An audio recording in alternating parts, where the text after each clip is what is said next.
and I don't have much time, and I don't have many friends I could call mine. And I've been deceived, yeah, but haven't we all? I've seen the sun rise, and I've seen the sun fall.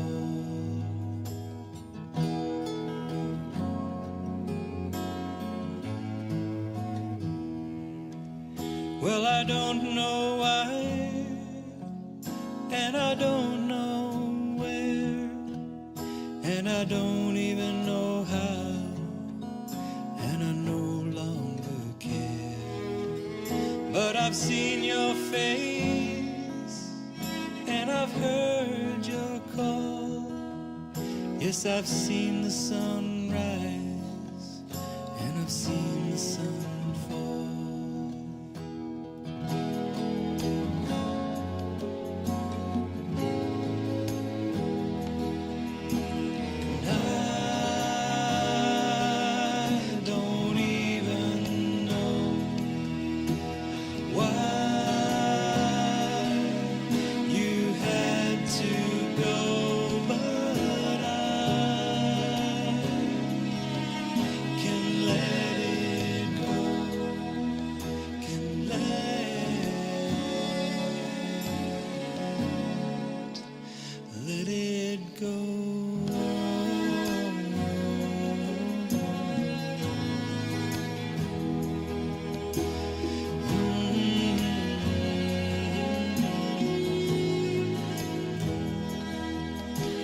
I've seen the sun hang like a flame in the sky.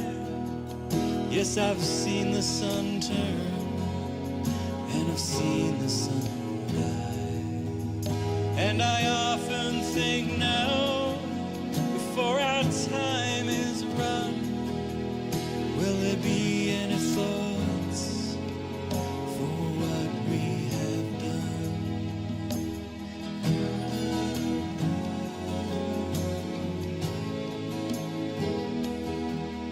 Well, I don't have much money, and I don't have much time, and I don't have many friends I could call mine.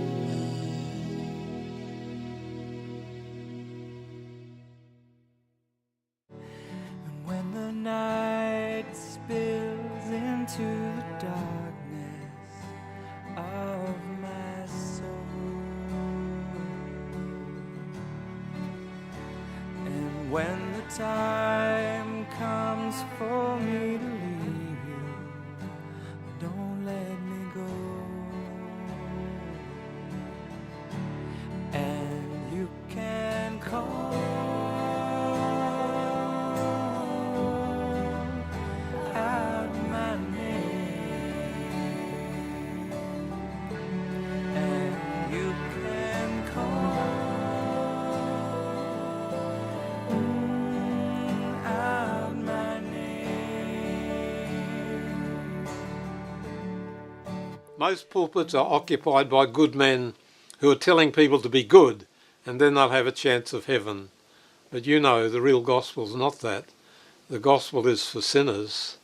You don't have to be good to be saved. You do have to be saved to be good.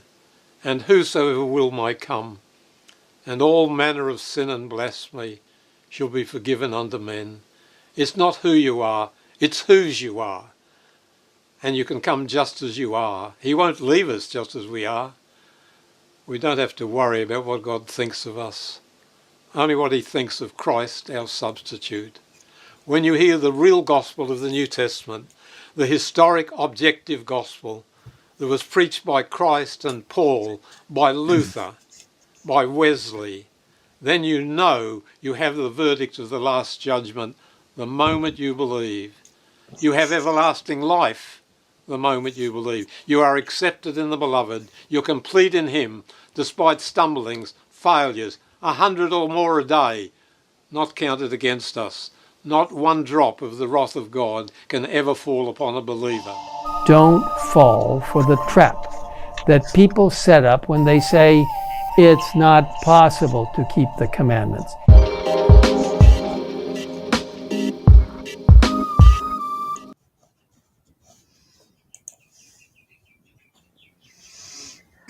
Hello and welcome to another SDAQ&A. I accidentally stopped the intro there. Sorry about that, guys.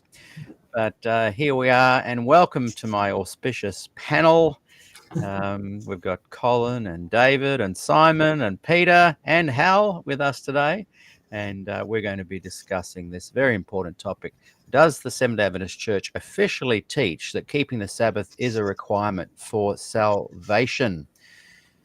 And yes, I'm annoyed that I clicked off the intro by mistake. I've worked hard at this new intro. Anyway, I'll get it better tomorrow for our interview starting around the same time. Welcome everybody that is watching, and we're going to try and use this other new thing today where I can bring people in to the screen when they are speaking. So that will hopefully be working as well. Thank you for those that support what I'm doing with donations and whatnot. You can see up to the top here, there's the QR code. If you enjoyed the music that was playing there, you can also go to Spotify. You can scan that code there, and it will take you to Standing at the Cross, Peter Dixon Band, an album I recorded 20 years ago. And yeah, so you might like to enjoy that album or make a small contribution to the channel by scanning that code there. I just want to read a little bit of a statement before we come in today that I wrote. I normally don't write things down, and I'm not sure I've written it that well, but I do want to just read something to kind of to introduce today's program and how it's kind of come about.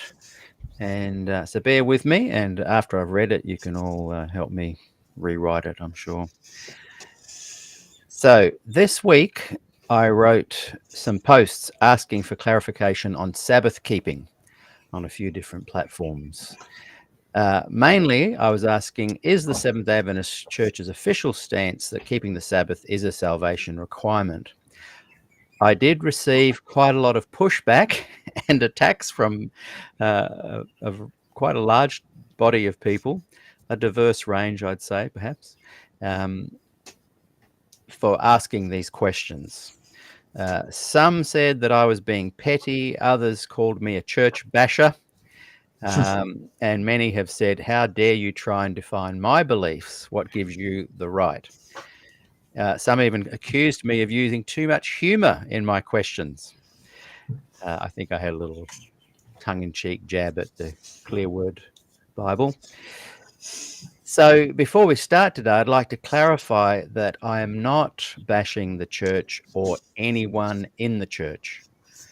My whole shtick in life is to encourage people to use their own brains and to draw their own conclusions. So please believe whatever you want, or don't believe whatever you don't want to believe. I'm genuinely not saying that you must do this or that, or to believe what I say. I've got two goals here at SDAQ&A. There may be others, but two main ones spring to mind, and I'd just like to share them with you. Firstly, I aim to provide interviews with guests who have or have had some kind of connection with the Adventist Church. And in these interviews, I endeavor to find out what they believe, why they believe it, and can they defend it. So sometimes it might sound like I'm challenging someone or pushing back or trying to get my point across, but I'm doing so, I'm not trying to prove my point or counter with my belief. I'm trying to essentially find out how much a person has thought about their beliefs and their belief claims. But I'm not saying they're wrong or that they should believe what I do. I'm simply fascinated by the process. What makes people tick? What makes me tick? How do communities build effectively, etc.? I'm just fascinated by how people draw conclusions, and have they thought about it, and can they defend it? It's just something that interests me. And secondly, an aim of my program is to find common ground. Once we've discussed all these separate beliefs and agreed or disagreed or had a bit of biffo or robust, diverse conversation, and we've explored the processes of how people have come to their conclusions, I love then trying to find points of belief and better build community, how to better build community. So yeah, I just wanted to begin today's program by saying I am not bashing the church or individuals and have zero desire to control or affect people's belief choices. I hope that helps viewers understand me better and my motives for providing this content. So today the panel and I will discuss the question, does the Seventh-day Adventist Church teach that keeping the Sabbath is a salvational requirement? So thanks for bearing with me as I read that. And now I just want to introduce the panel. Let me get back. Someone's written, Peter prefers education, not indoctrination. Thank you, guys. Appreciate that. Okay, so we'll go around the group here and just be brief, just quickly. You guys haven't even probably met each other. I've had all of you apart from Peter and Simon on the show, but I've known Simon. Wow, how long ago, Simon? When did we first meet? We were children. I want to say that out loud. A long time ago. So look, let's start here with Colin, and then I'll invite people around the group. But just briefly, who are you? What's your connection with Adventism? And we'll take it from there. Colin, over to you. All right. Thanks for having me back, Peter. God bless everyone on the panel. What's up, everybody in the chat? How you doing? My name is Colin. I go by CMB, the Ambassador. I was born and raised Adventist, Seventh-day Adventist, third generation. I was Seventh-day Adventist for the first 25 years of my life. I have since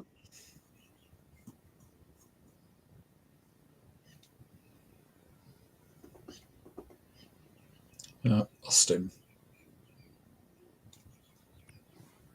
Sorry, Colin, we've lost you somehow there. All right, I'm sorry about that. There we go. Mouse pad is You said about 25 years. sensitive. Okay, so 25 years. Yeah, so I have since left the SDA Church about 20 years ago now. I'm going on 21 actually. Yeah, so I'm glad to be here. I'm no longer SDA, as I just mentioned.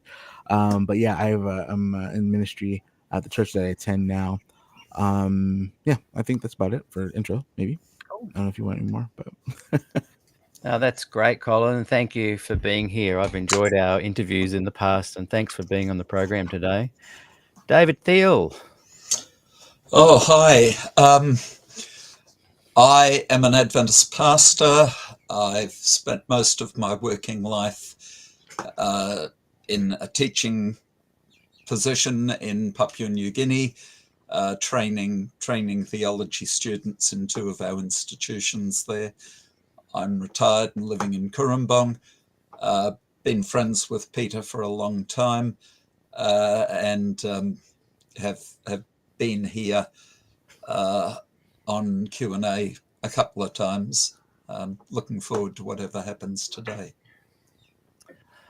Thank you, David. And Simon, we'll bring you in. Hi, Peter. Thanks for having me. It's an unexpected, a very much unexpected thing. So, yes, my preparation is limited to this tea that I've made this morning, if preparation was in fact expected. Yeah, my parents became Seventh-day Adventists when I was 3 years old, back in 1966.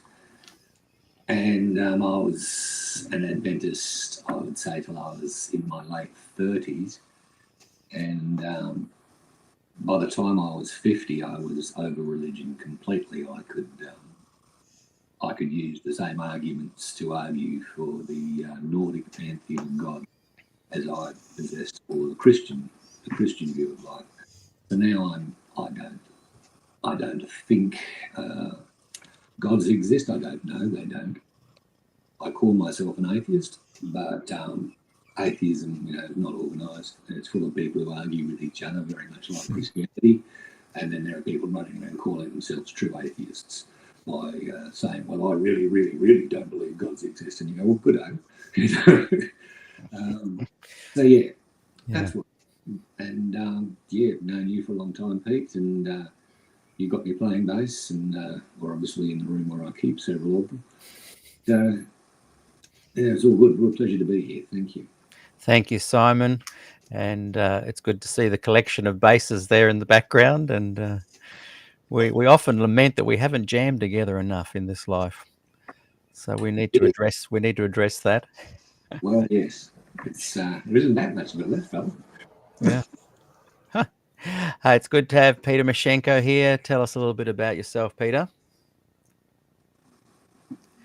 Oh, we've lost your voice. Can't hear you, Peter. We'll just quickly bring in Hal while you have a look at that. And great to have Hal here with us today. How are you, Hal? We've had you on the show as well. Tell us a little bit about yourself. I'm well, Peter, and thanks for having me on the show, and blessings to everyone that's watching. I was born into Adventism. My dad was a pastor. I had some wild teenage years. I came back to Adventism. In fact, I came back to Christianity. I became a Christian, but I just simply went back to what I knew, which was an Adventist church. And I was enthusiastic. I was taking Bible studies with non-Christians, complete non-Christians. But I'm a builder. I was a builder at the time.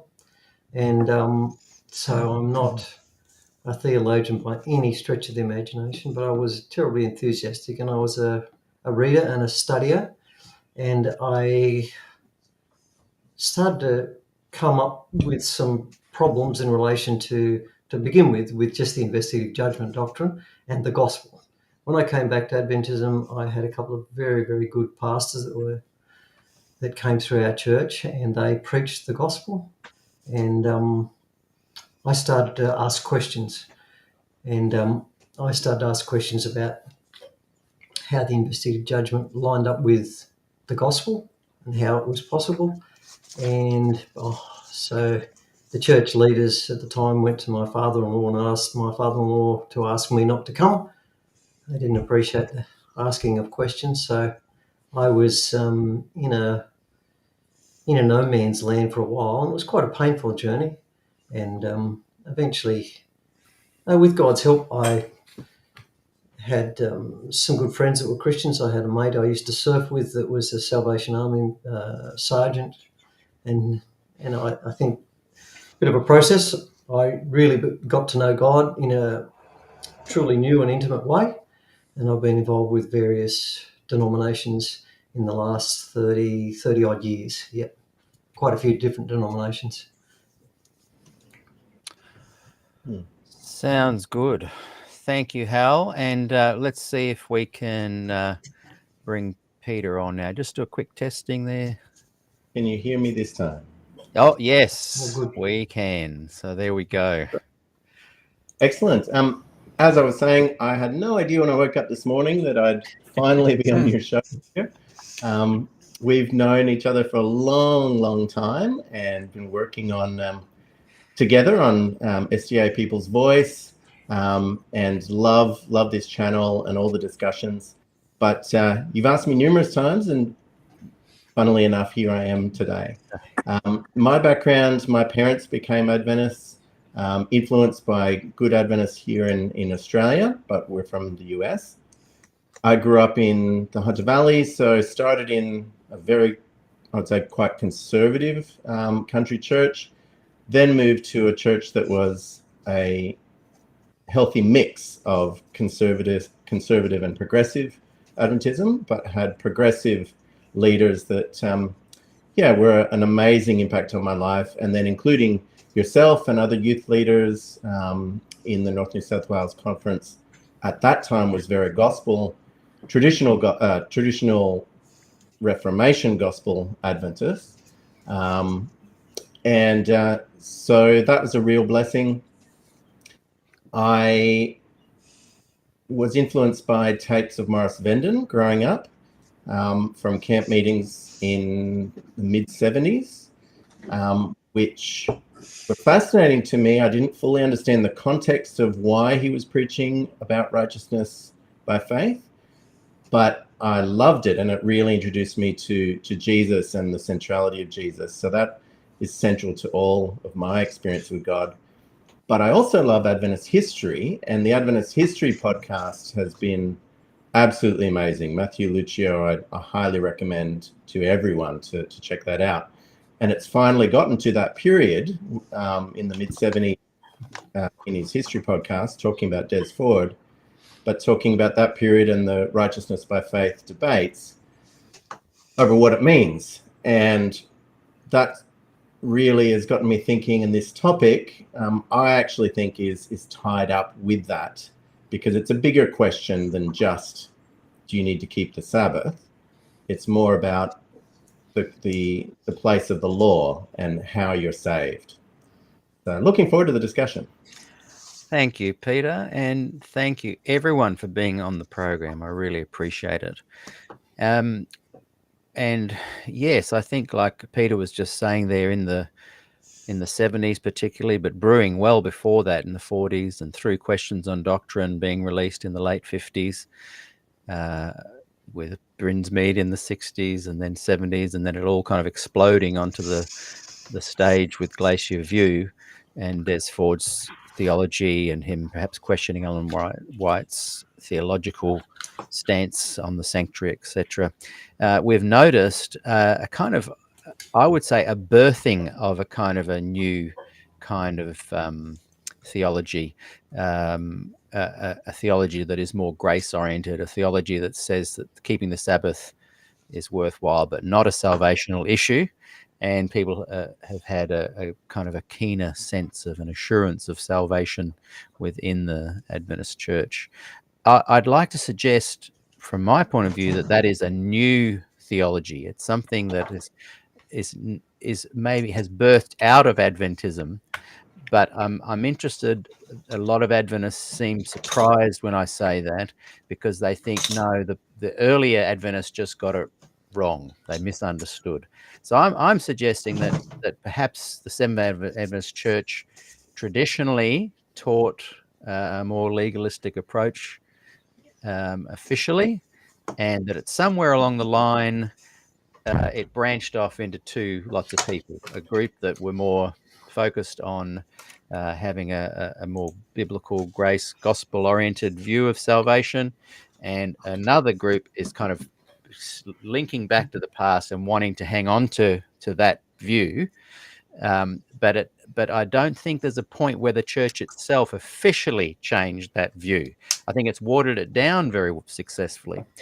Now, we've got David Thiel I'm going to bring in to talk first for us today. David. Thank you, Peter. Yes, I'd like to put you on the spot there, David. David is possibly the most studied person as far as academic qualifications go, and I know that you have a very interesting view on this. So I'm not going to say what you believe, but I'm going to bring up the question again, just on the screen, just to bring into focus what we're talking about today. Does the Seventh-day Adventist Church officially teach that keeping the Sabbath is a requirement for salvation? And then I'd like you to address perhaps what you believe. If it does still teach that, I don't know, has it changed? Did it once teach that? Discuss all the nuanced things that I just shone a small light onto.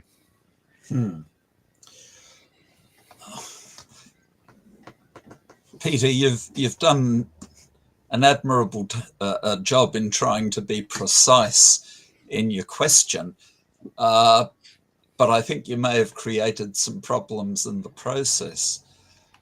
I doubt if the Adventist Church has ever officially taught that you had to keep the Sabbath to be saved.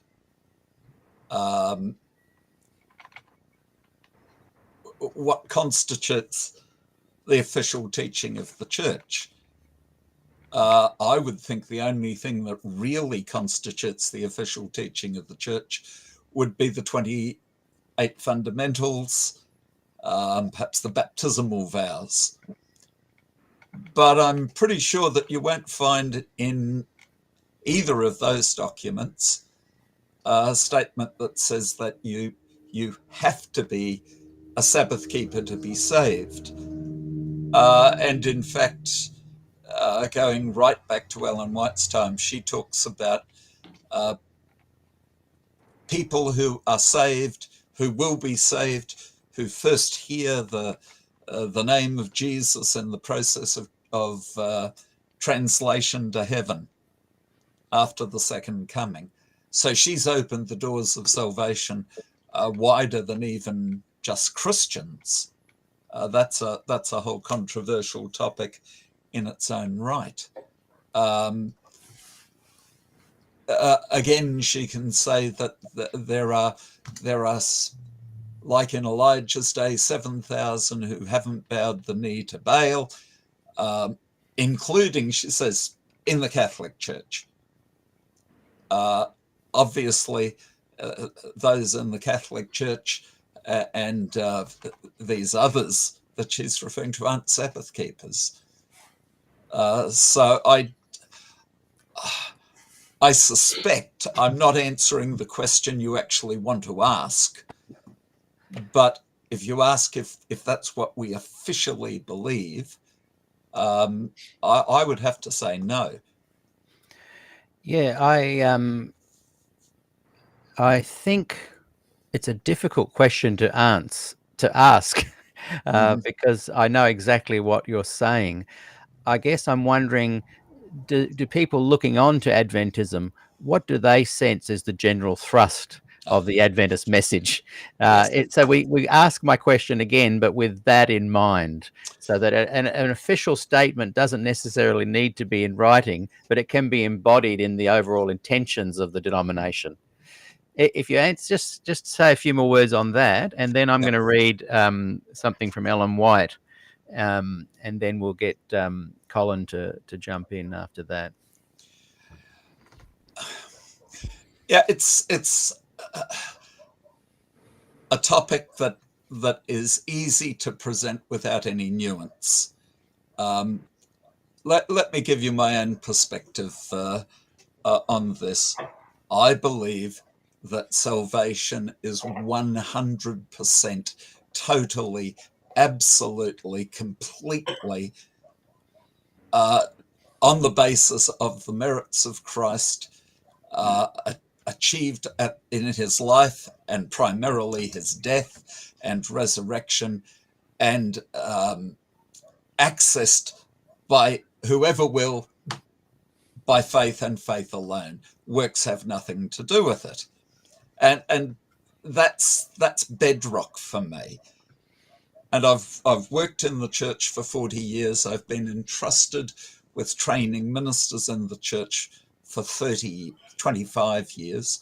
I've never had any problem taking that position. So does that mean that I don't care about the Sabbath? To use a good Fordism, Christ is either Lord of all, or he is not Lord at all. So when I was asked recently if I could leave the Sabbath and still be saved, I had to say, I can't conceive of any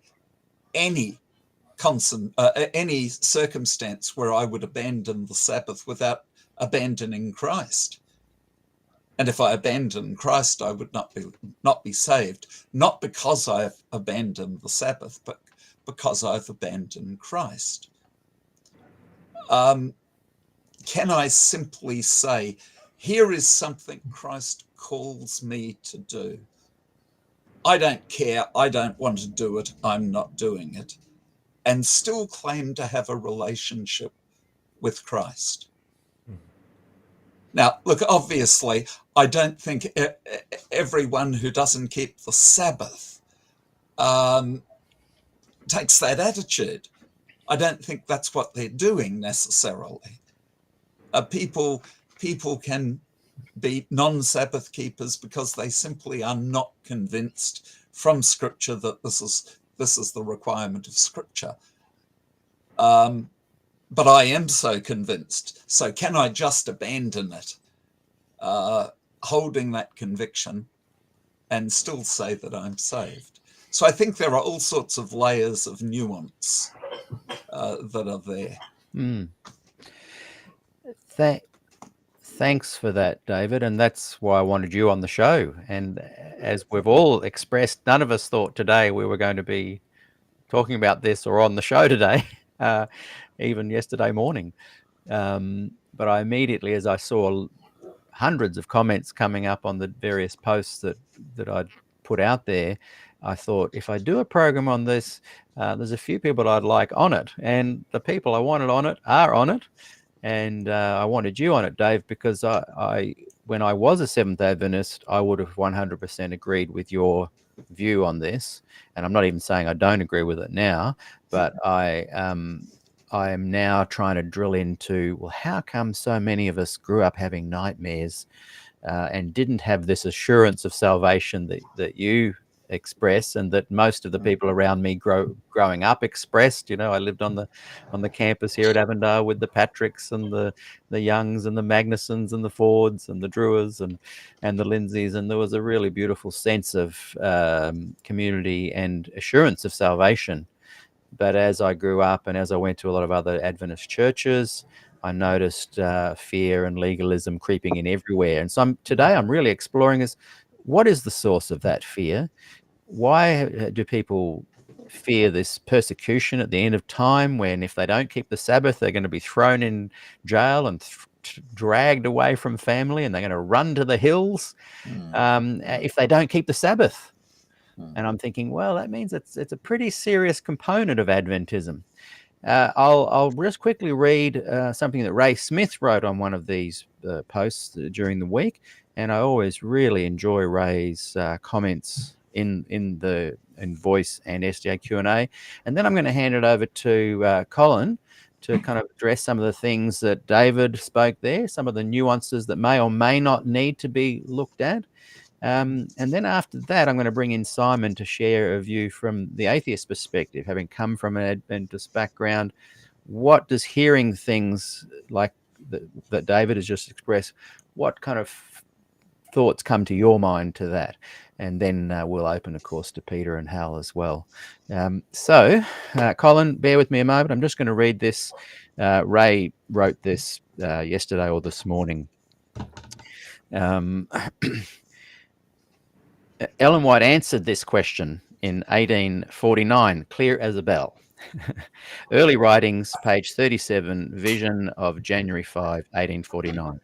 I saw that the 4 angels would hold the 4 winds until Jesus' work was done in the sanctuary, and then will come the 7 last plagues. These plagues enraged the wicked against the righteous. They thought that we had brought the judgments of God upon them, and that if they could rid the earth of us, the plagues would then be stayed. A decree went forth to slay the saints, which caused them to cry day and night for deliverance. This was the time of Jacob's trouble. Then all the saints cried out with anguish of spirit, and were delivered by the voice of God. The 144,000 triumphed. Their faces were lighted up with the glory of God. Then I was shown a company who were howling in agony. On their garments was written in large characters, "Thou art weighed in the balance and found wanting." I asked who this company were. The angel said, "These are they who have once kept the Sabbath and have given it up." I heard them cry with a loud voice, "We have believed in thy coming and taught it with energy." And while they were speaking, their eyes would fall upon their garments and see the writing, and then they would wail aloud. I saw that they had drunk of the deep waters and fouled the residue with their feet, trodden the Sabbath underfoot, and that was why they were weighed in the balance and found wanting. He then Ray adds to that, let's not forget that when Ellen White wrote this in early writing, she was expecting the second coming to happen in 1851. And so the time of trouble was right upon them. She always taught that the second coming was about to happen. So Adventists have to live with this declaration throughout history, throughout the history of the church, expecting the time of Jacob's trouble at any time. At least I'm not aware that Ellen White or the church has ever repudiated this statement that was spoken by the angel. And I guess I'll come back to you, David, with your thoughts on that. How would Ellen respond to what you said earlier, do you think? And but we're going to cross over to Colin now. Give us your thoughts on everything we've been chatting about so far today. Thank you, Colin. Oh, okay. Thank you again, Peter, for having me tonight, and God bless everyone on the panel. Thank you, Pastor David, for your thoughts. I I was listening, and I'm not gonna. I just met you tonight, so I'm not gonna make any judgments on anything that you said, other than what you said, or anything like that. So I'll be gracious. Thank you. I noticed I noticed that there's a little bit of a shift, though, as you answered, from what the church officially teaches and how you would understand it and preach it and teach it, and I get it, and I appreciate you. I actually agree with everything you said. I myself have gone on record on multiple times taking a more of a I would call it a Romans 14 approach. Let everyone be convinced in their own mind. I believe that as well too. So as opposed to many people, or the boogeyman that gets put up, that those that are outside the Adventist church, reformers, that come online and talk about the church and talk about some issues with the church, that we hate the Sabbath and all the rest. No, we don't. I actually know a couple of people that are actually Sabbatarians. They may not believe it on Saturday necessarily, but they actually have a high regard for the Sabbath. I don't disregard the Sabbath. I understand it more in the person and work of Christ, and the freedom from the works of the law and also the works of the flesh for the Jews and the Gentiles, respectively. With that said, though, the question tonight is more about what the church officially teaches. Peter read that passage from early writings, the official stance, and we mentioned the 28 fundamentals, I believe, as well. So thank you for doing that. One of which is that the gift of prophecy, and it says in part that you believe that Ellen White speaks with prophetic authority. And if that's the case, then we have to take what she says on these kinds of theological things quite seriously. And so everything that Peter just said, I'll just read a couple of short ones. Today I had some stuff kind of prepped from this morning, and we can talk about context, whatever the case is, but it says what it says. Testimonies chapter 6, or book 6, or volume 6 rather, page 356. She says it means eternal salvation to keep the Sabbath holy unto the Lord. She says also, and I won't take too much time, guys. Same volume, Testimonies, chapter 6, verse 351. The Sabbath is a golden clasp that unites God and his people. All right. So if we look at those two statements just by themselves, like, if there's a uniting of God's people, it's through the Sabbath. I have a lot of thoughts about that as to what's taking place. We're not going to get into all that unless we go to that probably in the second half here. There's a compilation book. I saw historical sketches of the foreign missions of the Seventh-day Adventists. And I'm just going to read one passage here. And she references briefly the third angel's message. I'll read the paragraph. It says, the third angel's message is that which we are to present to the world. Here God has a test for us. And if we come up to the standard, we shall be a peculiar people. Whoever obeys the fourth commandment will find that a separating line is drawn between him and the world. The Sabbath is a test, not a human requirement, but God's test. It is that which will distinguish between those who serve God and those who serve him not. And upon this point will come the last great conflict of the controversy between truth and error. Right, that's page 251, paragraph 2. So I think definitive. We can do this like there's plenty more where that came from, but I think the idea of the Sabbath as a separating line, it's very clear. We talk about the mark of the beast and stuff like that, and how Revelation 13 is understood in the SDA Church and taught. The national Sunday law and international Sunday law, if you will, start here and make its way across the Pacific to you guys at some point. And that's kind of where we are. And unless and until we're considering that we can get the mark of the beast by not worshiping on Sabbath or by worshiping on Sunday, but worshiping God, but and still be saved, then there's a problem. I was going to suggest one more thing, and then I'll relinquish the mic here, which is hard to do for a preacher, so forgive me.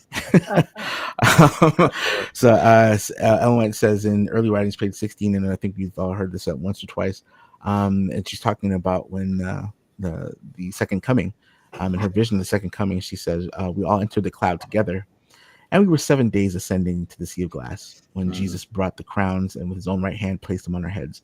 That's page 16. So sooner or later, before you enter the pearly gates, somebody gonna keep the Sabbath at least once, right? So that's kind of how that boils down to. And I know it's like you tongue in cheek that one, but that's Yes. it's very much a requirement. As far as I understand it, and as far as anyone that I've seen so far from the outside, grasp it as well too. So with that said, I'll just mute. Thank you. Thank you so much, Colin. And I think what's really popped into my mind there, our question today is, does the SDA Church officially teach that keeping the Sabbath is a requirement for salvation? And David has pointed out that perhaps it's nothing officially written down, but I would suggest that if God is whispering in Ellen's ear and giving her these messages, and she is claiming this is from God, and people listen to that and go, "Oh, beauty, we will follow that," that's got to be as pretty official as one can get. But I can see David's bursting at the seams to reply to that. Do you want to say something now, or we give? Let me respond just a little. I simply don't do my theology on the basis of anything Ellen White says, and I know people find that difficult to believe. I do not think that I accept the prophetic gift of Ellen White, but I don't think the purpose of it was to shorthand our theology for us. So, and I've written on this.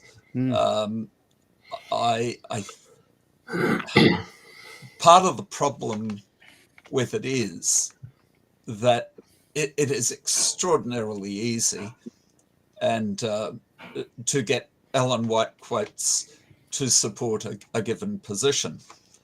And I'm sure Colin has, in good faith, done his best to find quotes and keep them within their context. But the fact of the matter is, I can't simply check them offhand. I can't comment on them the way I can comment on a Bible verse, because we all have Bibles that we can pick up and compare. The truth is, I don't have any of those books on my library shelves that Colin has referred to. So I don't do my theology on Ellen White. I don't think we ought to do our theology from Ellen White. And I do think the church, to the extent that it does do its theology from Ellen White, is misusing the prophetic gift. And I'm also aware that we've moved a considerable distance away from the question of the Sabbath to the question of Ellen White. Perhaps we're not moving away from it at all, because we're looking at her endorsement of the Sabbath permeating and being marinated in the whole church. And like I said, when I was an Adventist, I would have been cheering exactly what you said. I'm wondering when that point occurred. If we were to drop back into, pre-1919 Adventism, or in the 1940s, you saying what you just said, then you'd be taken out and whipped. Or you'd be, there'd be some kind of ramification for suggesting what you'd said there. But where did that change? When were Adventist scholars suddenly allowed to say, look, I'm not going to actually take Ellen White as my reference point for my theology? Did you feel comfortable with saying that, say, when you were 20 as opposed to now, 50? Well, thank you. You've shaved 10 years off my life. I appreciate that. At 20, I was a college student. I said all sorts of things without any discretion at all.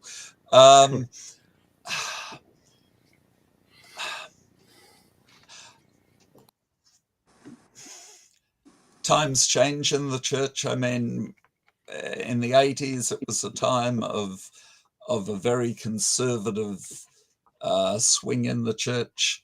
I wouldn't have felt comfortable of saying very much in the 80s. I think that had more to do with the tenor of the times and the personality of some of the leadership at the time.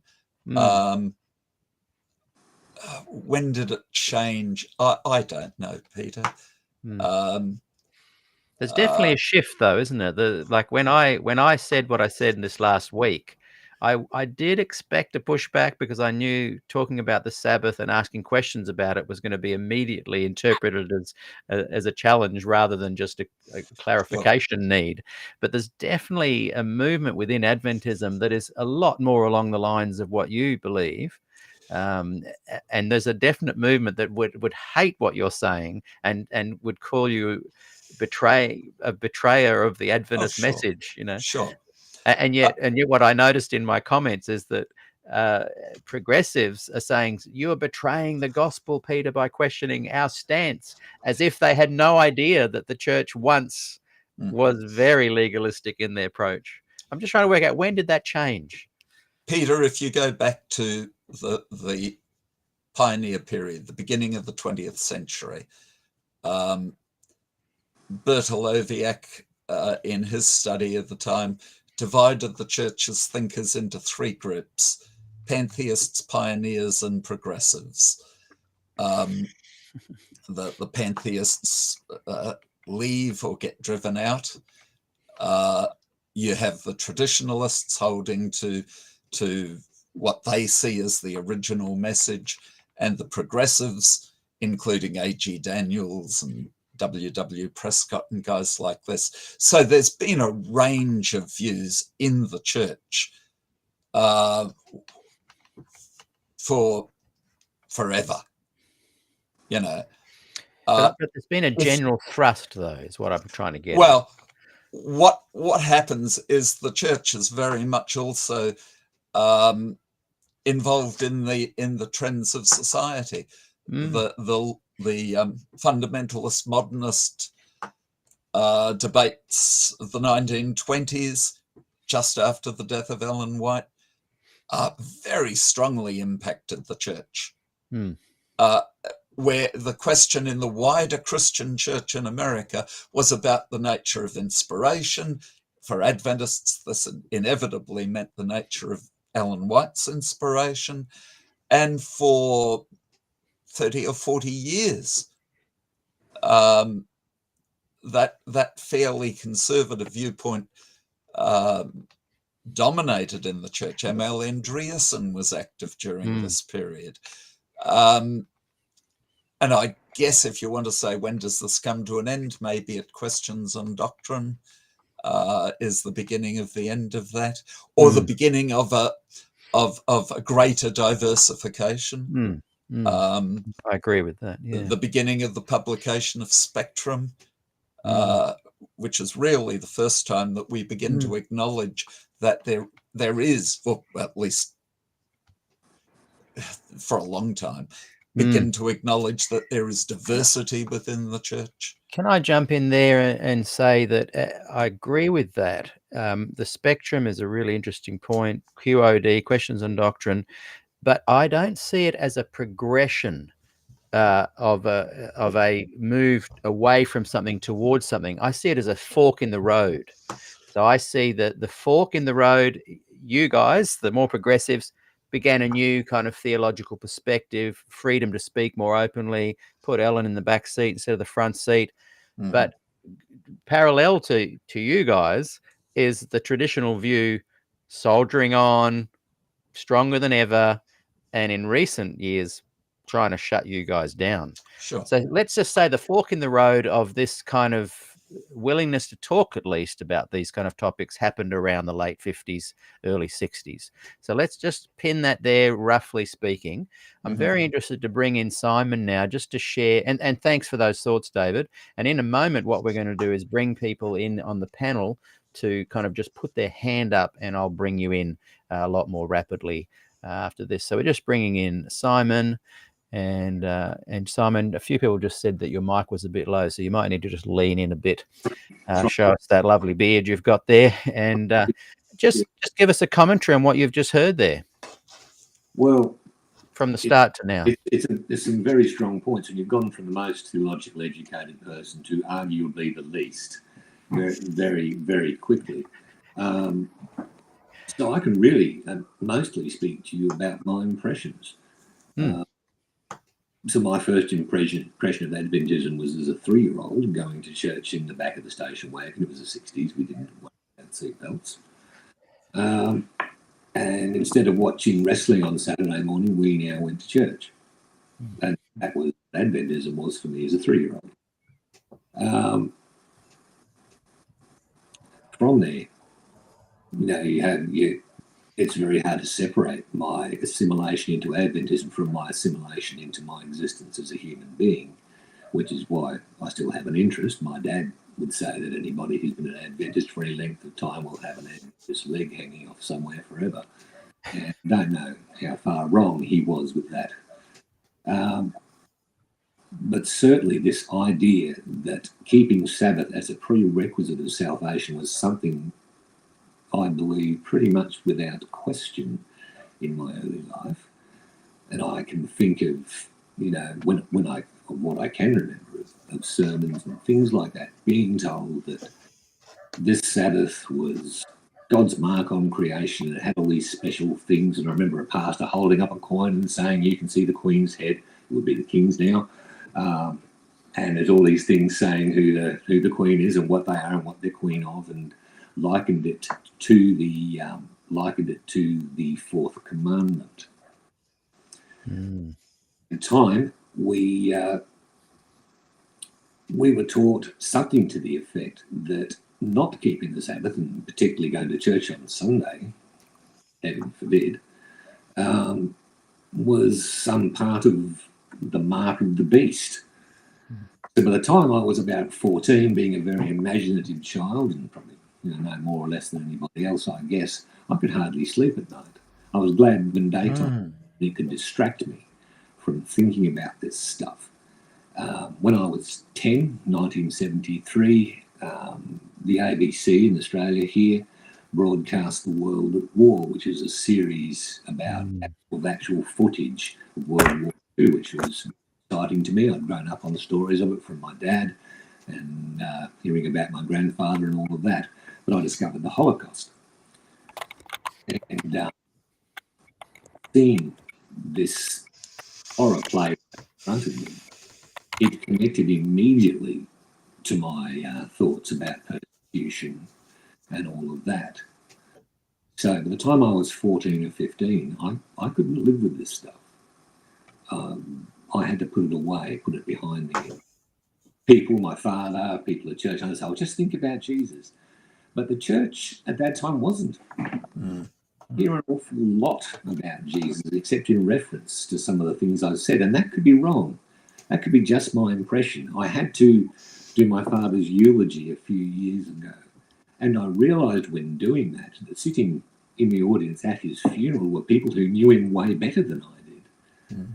So I would talk about things from his life, but then I would try and refer to them and say, is that actually true? And I suppose that's a human experience. Point being that my enduring impression was that Sabbath and salvation were inextricably linked. I've heard later theology from people saying, oh no, Jesus did this, Jesus did that. I saw people get thrown out of the church for saying that earlier on. And the 70s appeared to me to be a very austere time. And maybe it's just my experience, my father having taken this religion on, when I was young. He was quite rabid about it all. So we were vegetarians, we were this, we were that, we were the other thing. But the church seemed very concerned to show itself as being different from other churches. And in what way were we different? Well, we could talk about vegetarianism, which would make us nobody now, make us a minority. Vegetarianism's everywhere. It's not a special thing, but back then it was. Keeping the Sabbath, end times theology. There's great focus on these things. We've got to warn everybody. The three angels' messages. This stuff was pretty much all they talked about. And so growing up in that period, I can say without a doubt that I believed that the church taught that. And when you signed your baptismal certificate, it had what you believed on there. As far as I remember, that was on there in black and white, that we believe the Sabbath was special, da-da-da-da-da. I can't remember the exact wording, so I can't go to where David's gone. His education in this leaves me for dust. But my impression was that, when I signed that, my impression was that. So I was 12 or 13. So my impression is probably not all that much value. But yeah, it's an enduring idea today in my mind. So I would do the affirmative in that, and I say, yes, it is my impression that, yes, the church taught that. Yeah, look, thank you for those thoughts there, Simon. I think many would agree with you that their enduring impression of Adventism is that. And I think what a healthy thing would be for those that have what I call the gospel Adventism message that David Thiel has and preaches, that there needs to be a defining moment where they lay claim to their new theology as being different, so that they can help raise up a generation that doesn't impart the kind of enduring impressions that you and I got, but they seem unwilling to boldly do that. And that's why I value David doing that, because I'm not in fact trying to criticize those that are saying that message that you just talked about, Simon, that was your impression growing up. Fine, have that message, go for it. But the two groups need to recognize that they are quite distinctly different in their theology. And I think they'd be far better to separate, not leave the church or anything, but they need to be a little bit more bold in speaking about that separate view. And then I think they can progress better unhindered.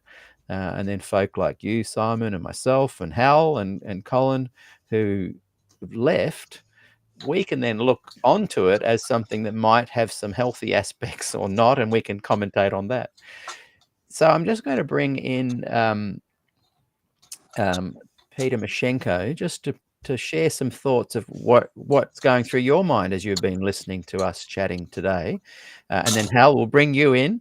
And then I'm going to open up to a few questions from those watching, and we'll move into a kind of a phase where if you guys want to say something, just put your hand up and I'll bring you on, and we'll start kind of getting into more bite-sized comments and thoughts on this, because I'm very excited about how it's going today. I think we're really making some positive ground and getting to share some really diverse aspects and commentary on this. So Peter, over to you. I'm keen too, because often when we chat, Peter, you talk about the 28 fundamentals. I think when my dad was young, there were 17. I'm not sure. But when did the fundamentals actually get officially written up? Wasn't that only around 1980-ish? David could share with that. So, yeah, by using the word official, I really like what Simon has said, the impressions that we take away. And I think they come from an official source in that they come from God to Ellen to the church. So in some ways, diminishing Ellen White's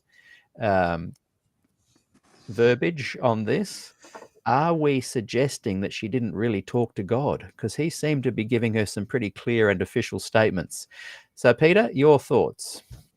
I've got so many, Peter. There's so many tentacles in this discussion, and this is why I think so many people can really get into the discussions on SDA People's Voice and Q&A, because there are so many interesting tentacles that come back and overlap at each other. Like, yes, the fundamentals, you know, on the Sabbath and on salvation, as you commented in the comments last night to Graham Frauenfelder, that that sounds pretty lovely. Like that's fine. So that's an official representation of what the majority of the church, I guess, felt at 1980 and hasn't changed in GC sessions since then. But yeah, like most people come to Adventism, a lot of people through, at least they have, through Daniel and Revelation seminars. And when you go through those, the big night is, we're going to tell you what the mark of the beast is. Mm-hmm. And then you get to that and it's like the seventh-day Sabbath is going to be the test, at the end of time. So while it's not necessarily taught as a salvation issue, it is, and it's not, I don't think, where it comes from in the name, but it is the central thing around which Seventh-day Adventism revolves. And I heard a Messianic Jewish preacher who had a good point when he commented on, when you put something in your name, it actually can distort how it's perceived, because something can be good, but when you give it an unnecessary emphasis. So mark of the beast, etc. I would agree as well that there've always been two streams. And as I said, right at the beginning, I think it is bigger than just the Sabbath. It's about how we consider salvation, what righteousness by faith is, whether it is by justification alone or whether our work, sanctification, is also a component to being saved. A couple of quotes that I wrote down from the Adventist History Podcast's most recent episode. So full credit to him. This is not my research, but in 1974, apparently there was a special issue of the review on righteousness by faith. Two statements in there from the traditional side was the review editor, Ken Wood, who said the garment of Christ's righteousness involves transformation of character. Jesus came to save man from sin, not in sin. And these two quotes and everything will very much resonate with the clips that you play of Ted Wilson, who is very firmly in that, traditional view. And Herb Douglas said, although the accumulated weight and consequences of sin carried along the hereditary track have made it very difficult for man not to sin, nevertheless, in God's plan, no man must sin. So you're talking about keeping the Sabbath. Is that salvational? But it really, the deeper question underneath that is, how are we saved? And are our works a reflection of of our relationship with Christ, or are they adding to and necessary in our salvation?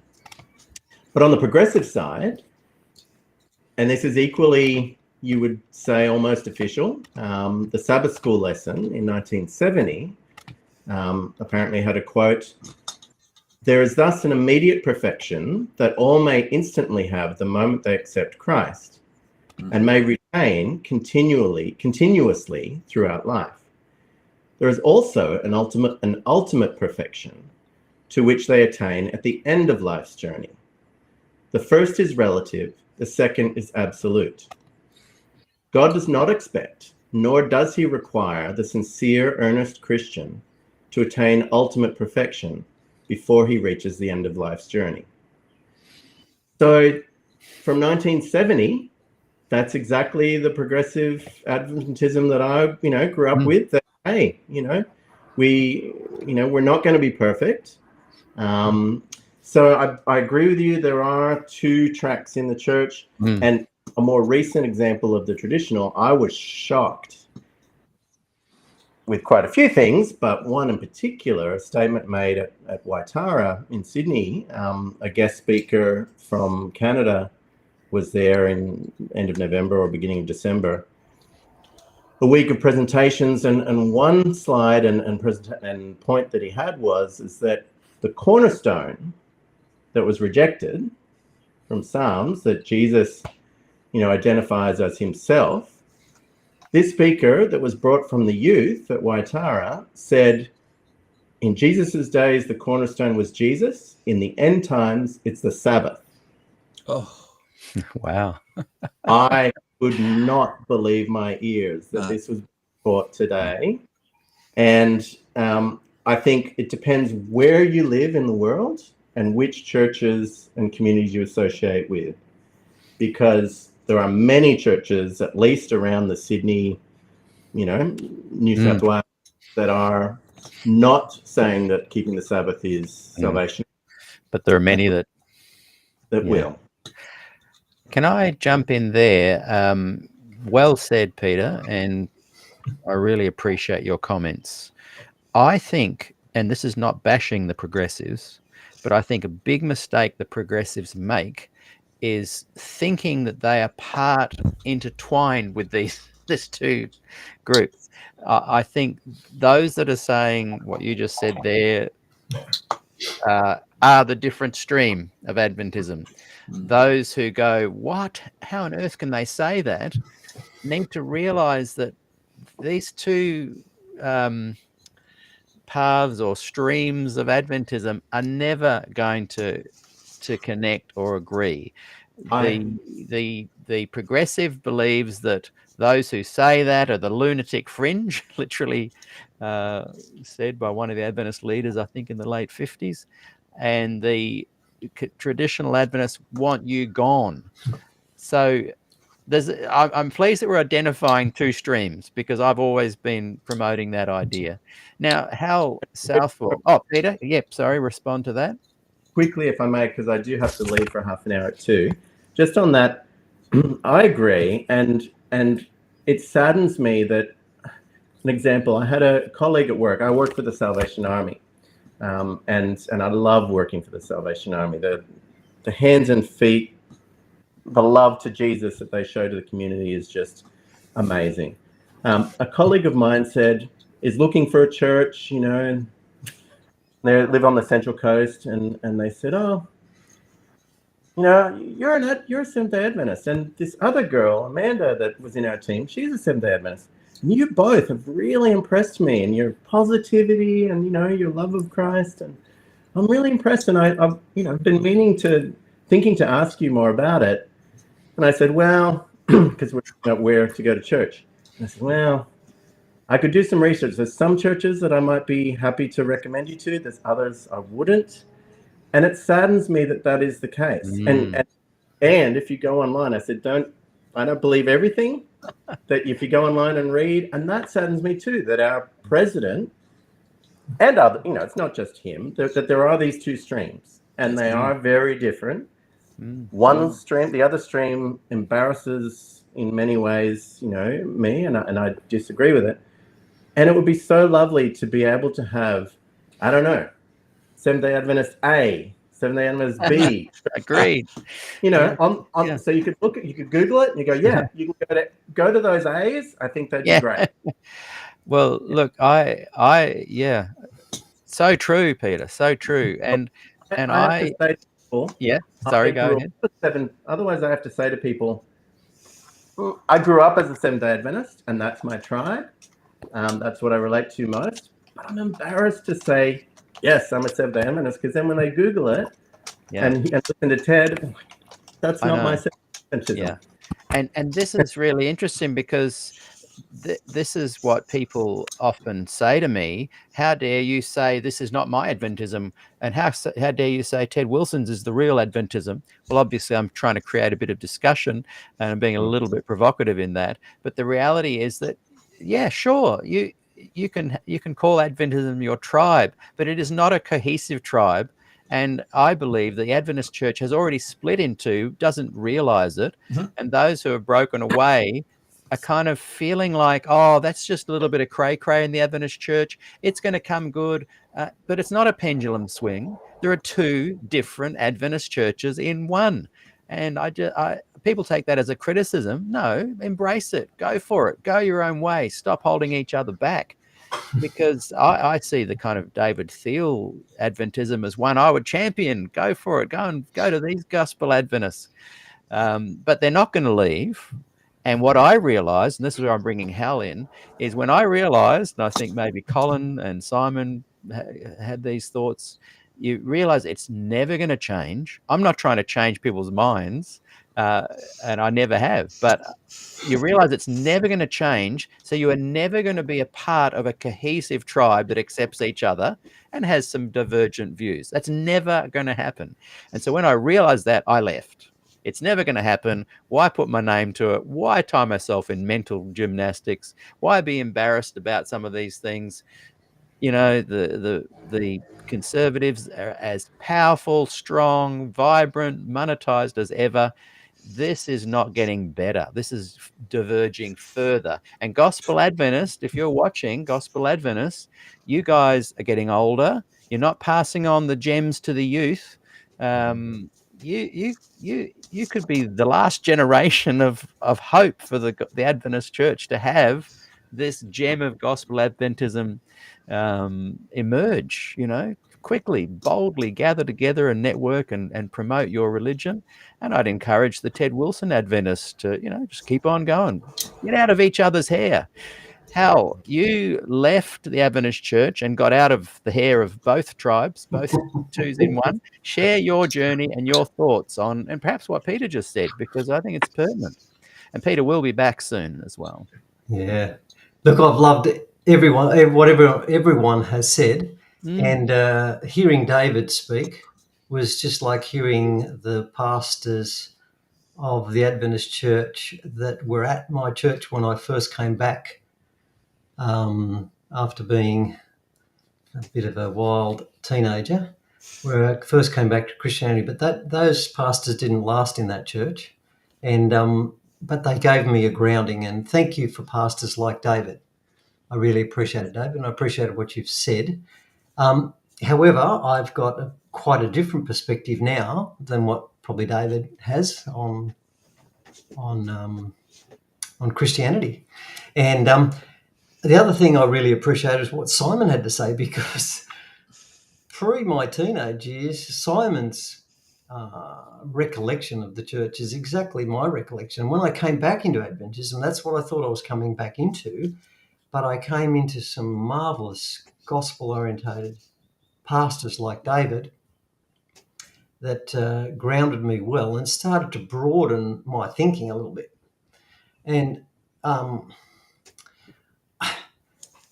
I don't want this to sound derogatory, but really that broadening of my mind a little bit was so incredible, because I saw things from a bigger perspective, and I could see people in the church with this narrowness, and I don't really, it sounds critical of people, but just from my perspective, once my mind had been expanded, you can't go back to thinking in a narrow way. It's just impossible. And you can't help but reflect on the fact that it's sad that you can see people are thinking in a narrow band of thought. Now, having said that, I was asked to leave because that pastor moved on and they got a more traditional pastor and one thing and another. And that threw me into, I suppose, a wilderness and quite a bit of pain and quite a lot of thinking and a bit of study. And then my surfing mate, who was a Salvation Army sergeant, he helped a fair bit, and he helped expand my thinking a little bit more. And I guess from my perspective, I can see Adventism in my early years. So I was born in 1955, right? So I'm as old as the hills.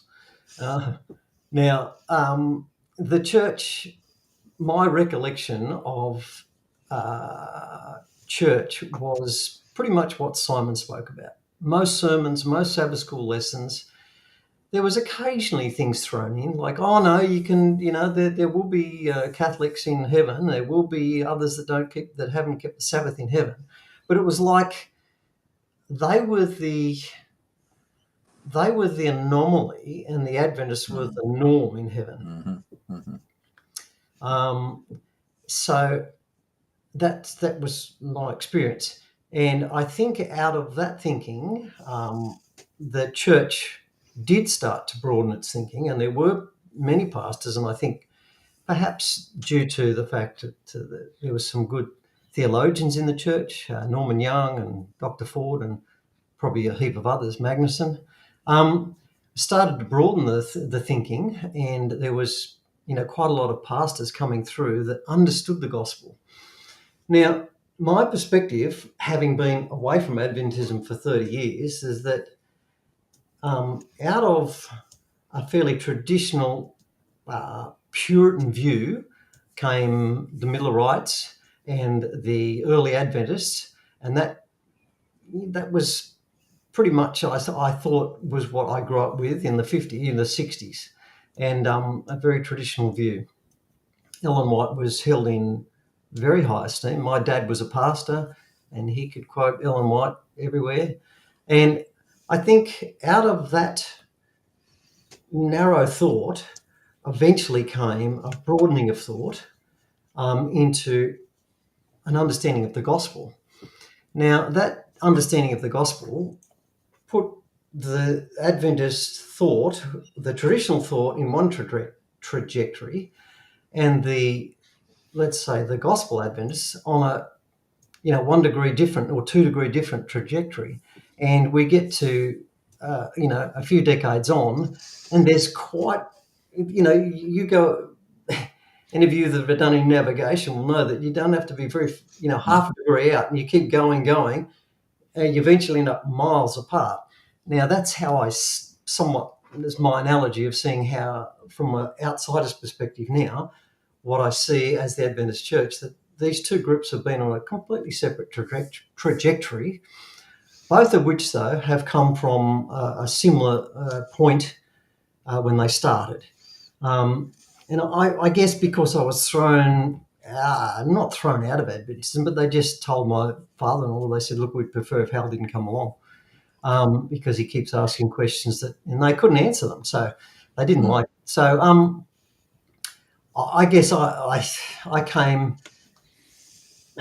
my whole world was turned upside down. So the way I see it now is that I've stood, back away from it and found a completely different foundation, and I'm on a completely different trajectory to both Gospel Adventists and traditional Adventists.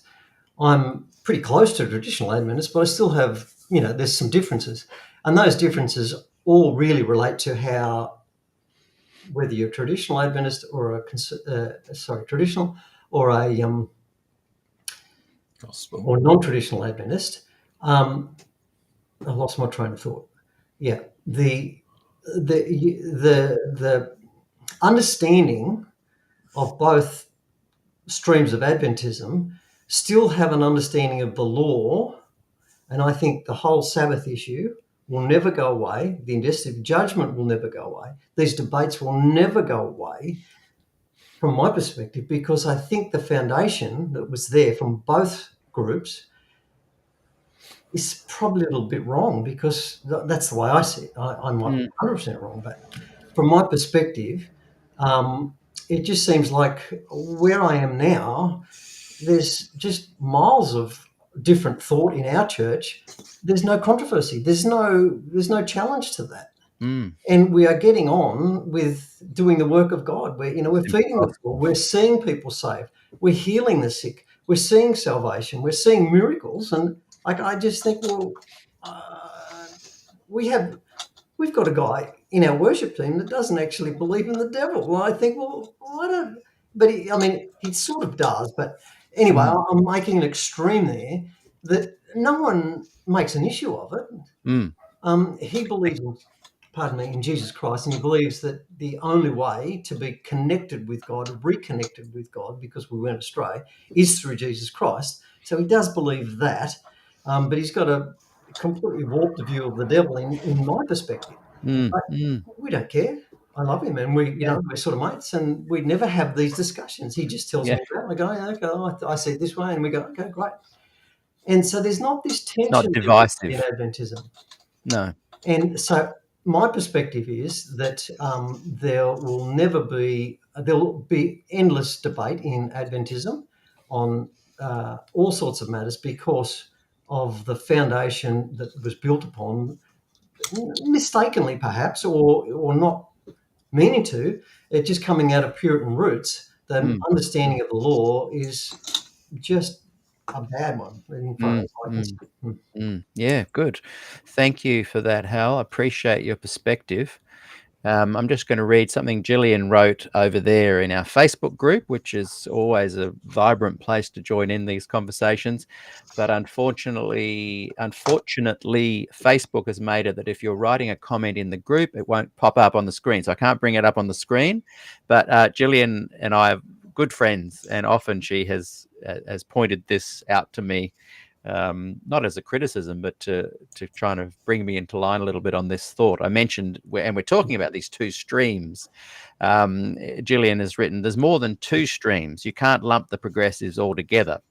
And I agree with that, but I find it very interesting that from the minute I tried to define the progressives as being their own kind of separate movement, oh, don't pigeonhole us. No, we're not this, we're more than that.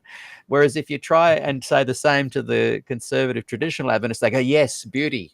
We are uniformed in thought, and they embrace being pigeonholed. So that's an interesting sociological thing that we could discuss with Rick Ferre at another time. But regardless of that, theologically speaking, I think there are two streams of thought here, and people can view that as me bashing or not. But what Hal was saying there is that when you kind of remove yourself from those two streams and try to somehow live in harmony together, you find people to hang out with, and I think Simon's probably the same, where you find people you agree with in the agnostic atheist community, and all that stuff just kind of falls away.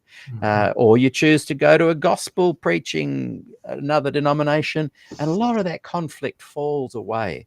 And a lot of people that watch this show, I call them the lurkers, they watch and they're not Adventists. They're friends of mine that have just kind of heard about it and want to see what I'm doing, essentially. And they just often say Adventism is one big ball of cray-cray. And I don't like that they say that, but I can see it. Like Peter was saying before, there is definitely, from the outside looking in, mixed reviews from the secular community or non-Adventists. They look in and they just see the confusion. So I'm not trying to bash. I'm just saying, hey, maybe there's ways that, you guys can separate amicably and still stay under the mothership. I'm going to come to David with some thoughts of that in a minute. And then I'm going to also come back to Simon. I like that I can bring Simon in and just give a bit of a commentary as we're going, his thoughts. But I want to throw it over to Colin and to comment a little bit about this post this comment that Chris Lucas, the Protestant View Live, by the way, go and check out his channel. I did for the first time, I think last week. We've been emailing each other a bit, and he's going to come on the show down the track. He has raised this point that I want Colin to speak on, and then we'll open it up to the panel in a more free flow format. So this church is centered around a false prophet, and therefore when you stay in it, you keep propping it up. By propping up that false prophet, you're breaking the Sabbath. So, I can see David nodding, shaking his head there. He'd like to comment. I'll bring you in on that as well, David, in a moment. But Colin, share me your thoughts on Ellen White as a false prophet, and do the gospel Adventists like David Thiel and others bringing out what I call a gem of Adventism by even having her on the back seat? Are they somehow endorsing to the world a potentially erroneous false prophet? Maybe not. What are your thoughts, Colin? Okay, I'll answer the second part first and then kind of go back to the top there.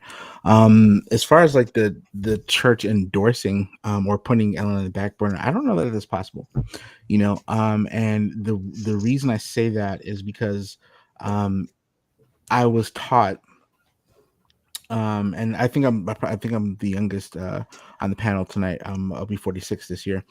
But I was taught that we were able to gather every point of Seventh-day Adventism from the Bible and the Bible alone, right? Sola Scriptura, all the rest of it.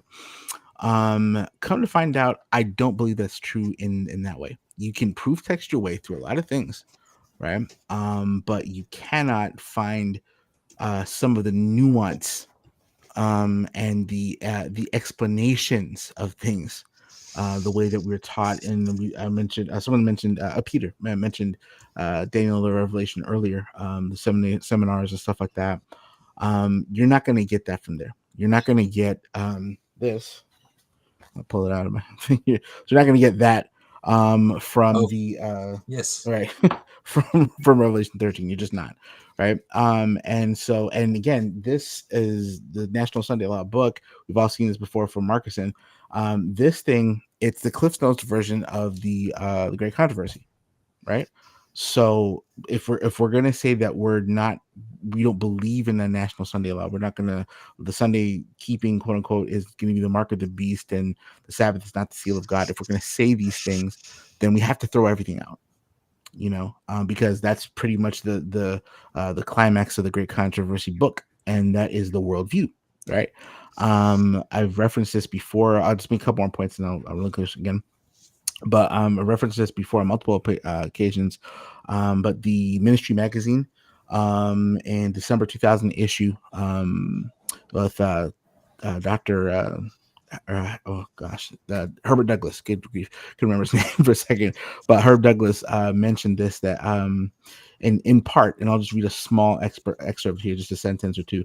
It says the Seventh-day Adventists have been given that a perspective which provides a theory of everything. It introduces us to the mind of God. We didn't discover it; it was given to us, and we call it the Great Controversy theme. Okay, we can look in for those that are interested. You can check out the Ellen White Estate YouTube page. There's a video with Jim Nix, who was once the head of that, and he discusses in great detail the Great Controversy vision that Ellen White was given. All right. And there's just, and of course the favorite SDA myth and how it gets the devil is trying to kill her, because she was bring out the truth of the Great Controversy and so forth like that. So it's a pretty interesting yarn there if you're interested in that sort of thing. So a lot of these things that you're not going to get this information by way of Bible and Bible alone, right?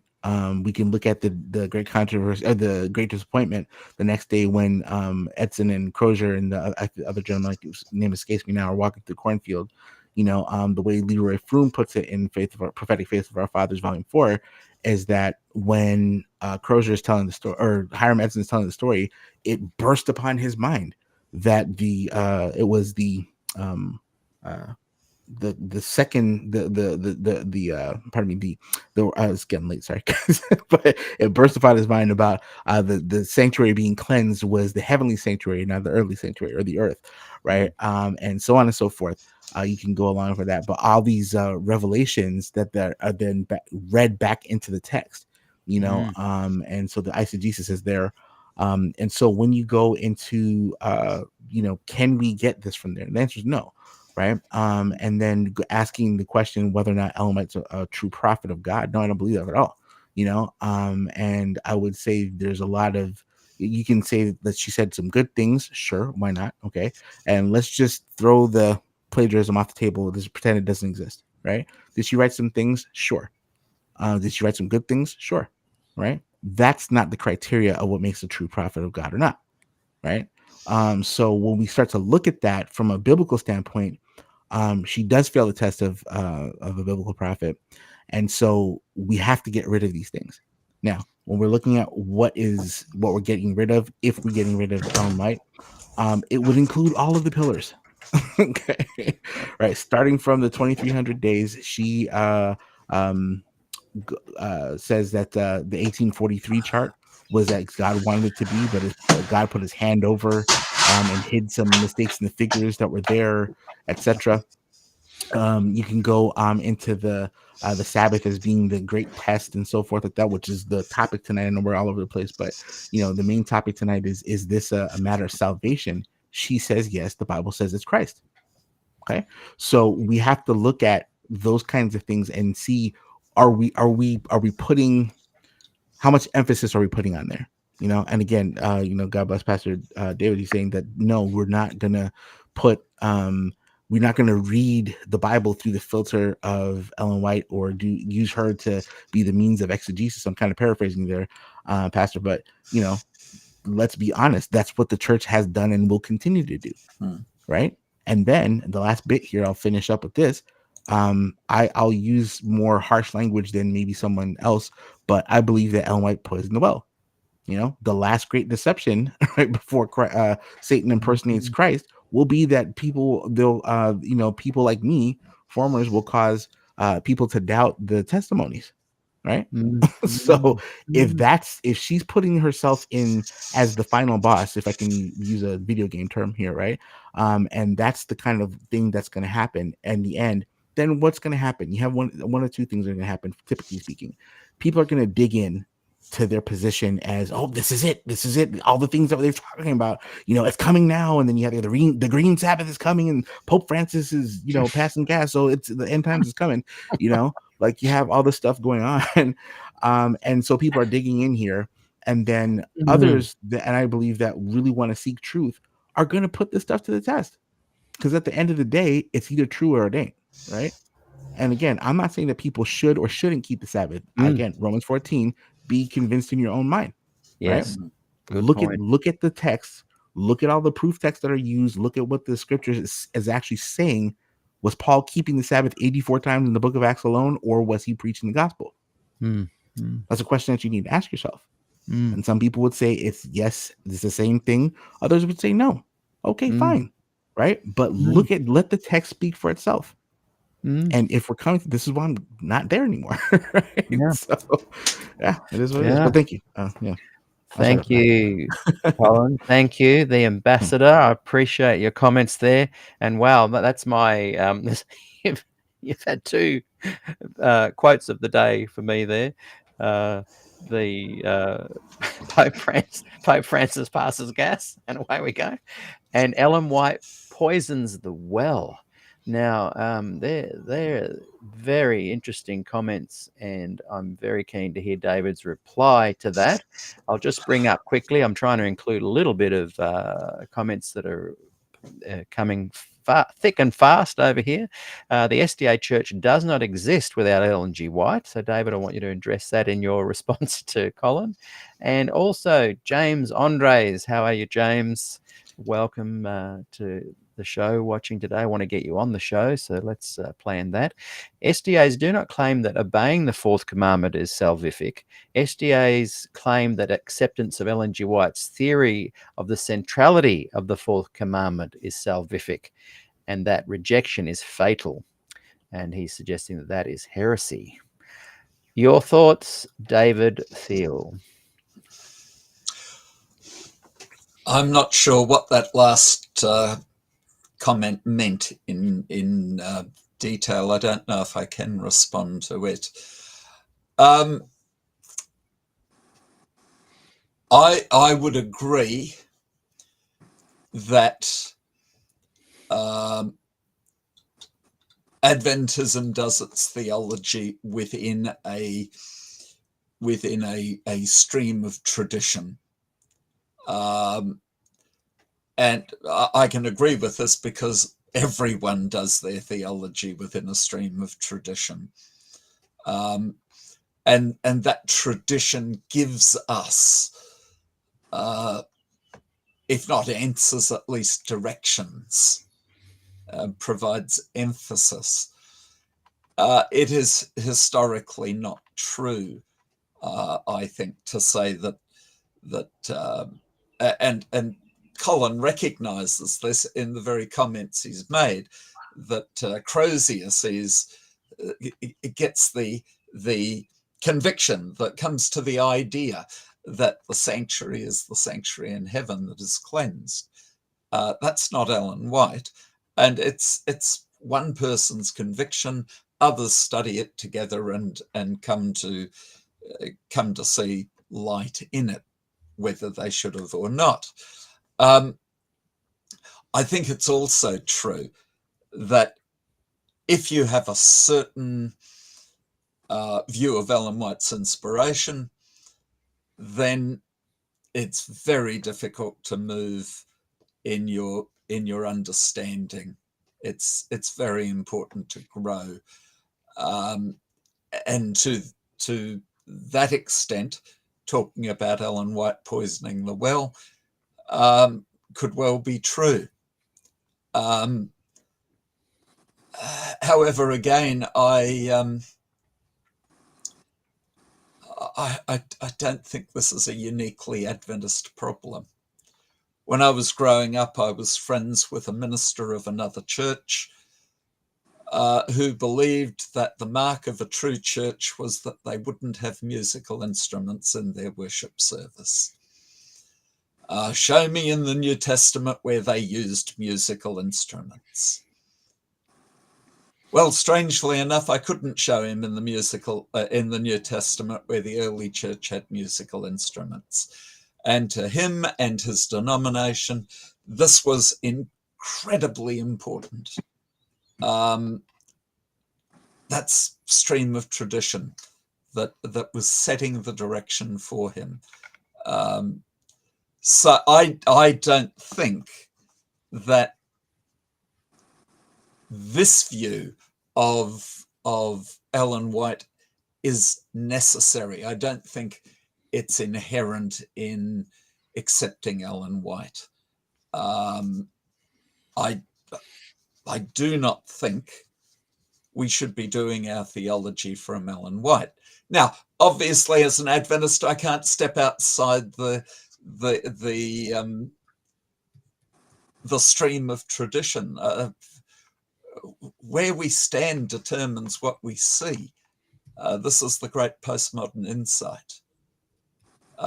So when I view things as an Adventist, I certainly see some things that other people will not see, rightly or wrongly. That's depends which window you look through. I'm afraid, Peter, I'm getting punchy. My blood sugar is collapsing away. I'm not sure I'm making much sense at the moment. You are, and but I keep going. I see a whole lot of problems that are really almost the inverse of what Colin was suggesting.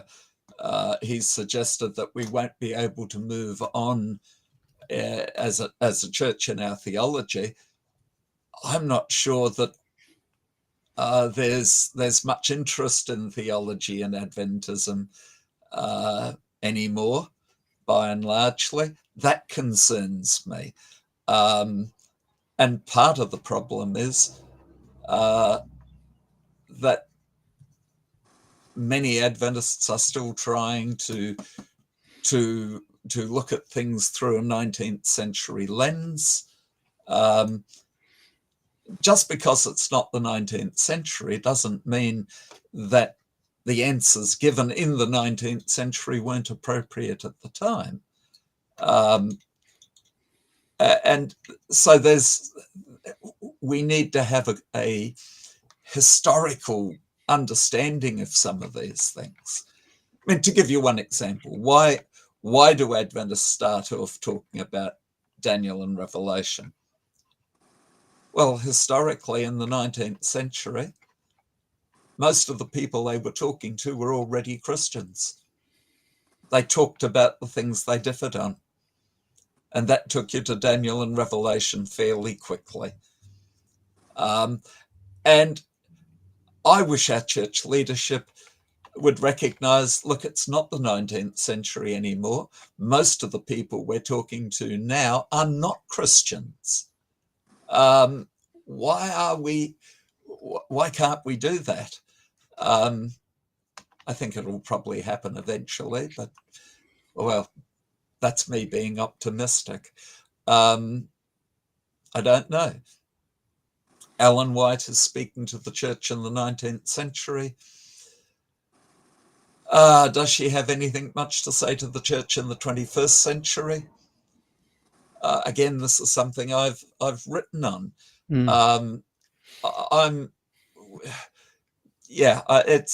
We're getting well away from the Sabbath again, which is where we were.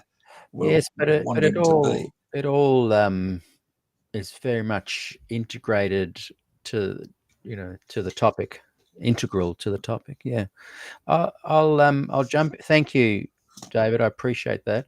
And we are going to have a 5-minute break in a moment. We can all go and get a little bit of a snack to lift our blood sugars. But don't go away, because this is really important, and I'm valuing what you're saying there, David. I'm just going to bring up a quick thought from Matthew Cortman, then I'm handing it over to Simon, and then back to Colin and Hal in that order.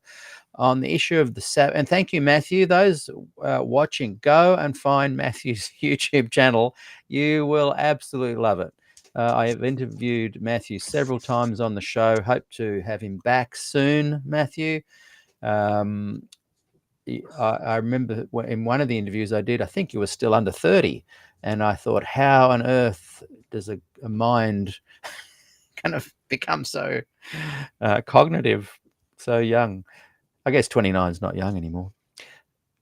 Anyway, on the issue of the Sabbath, it should be noted that Ellen White was in favor of the need to break the Sabbath at times as part of salvation. So that's a nuance that's missing in many SDA discussions. Do you want to quickly comment on that before I throw it over to Simon? Who, me? Yeah, did you want to just comment on that Ellen White was in favor of the need to break the Sabbath at times as part of salvation? I'm not sure where he's getting that from, but I'm not sure what he's referring to either. I'd need more information. Give us more info there, Matthew, and we'll come back to your point. Yeah. Okay, Simon, you've been watching all this patiently again. Share with us your impressions of what is being discussed. Well, I haven't needed to be patient. It's all been fascinating. It strikes me, I've worked in the health, public health system for the most part for the last 41 years, basically since you and I stopped having regular contact. I've been doing that. Yeah. But short time working for Sanitary and Horse Food. What I see and what looks to me like a lot of these issues are quite bureaucratic in nature.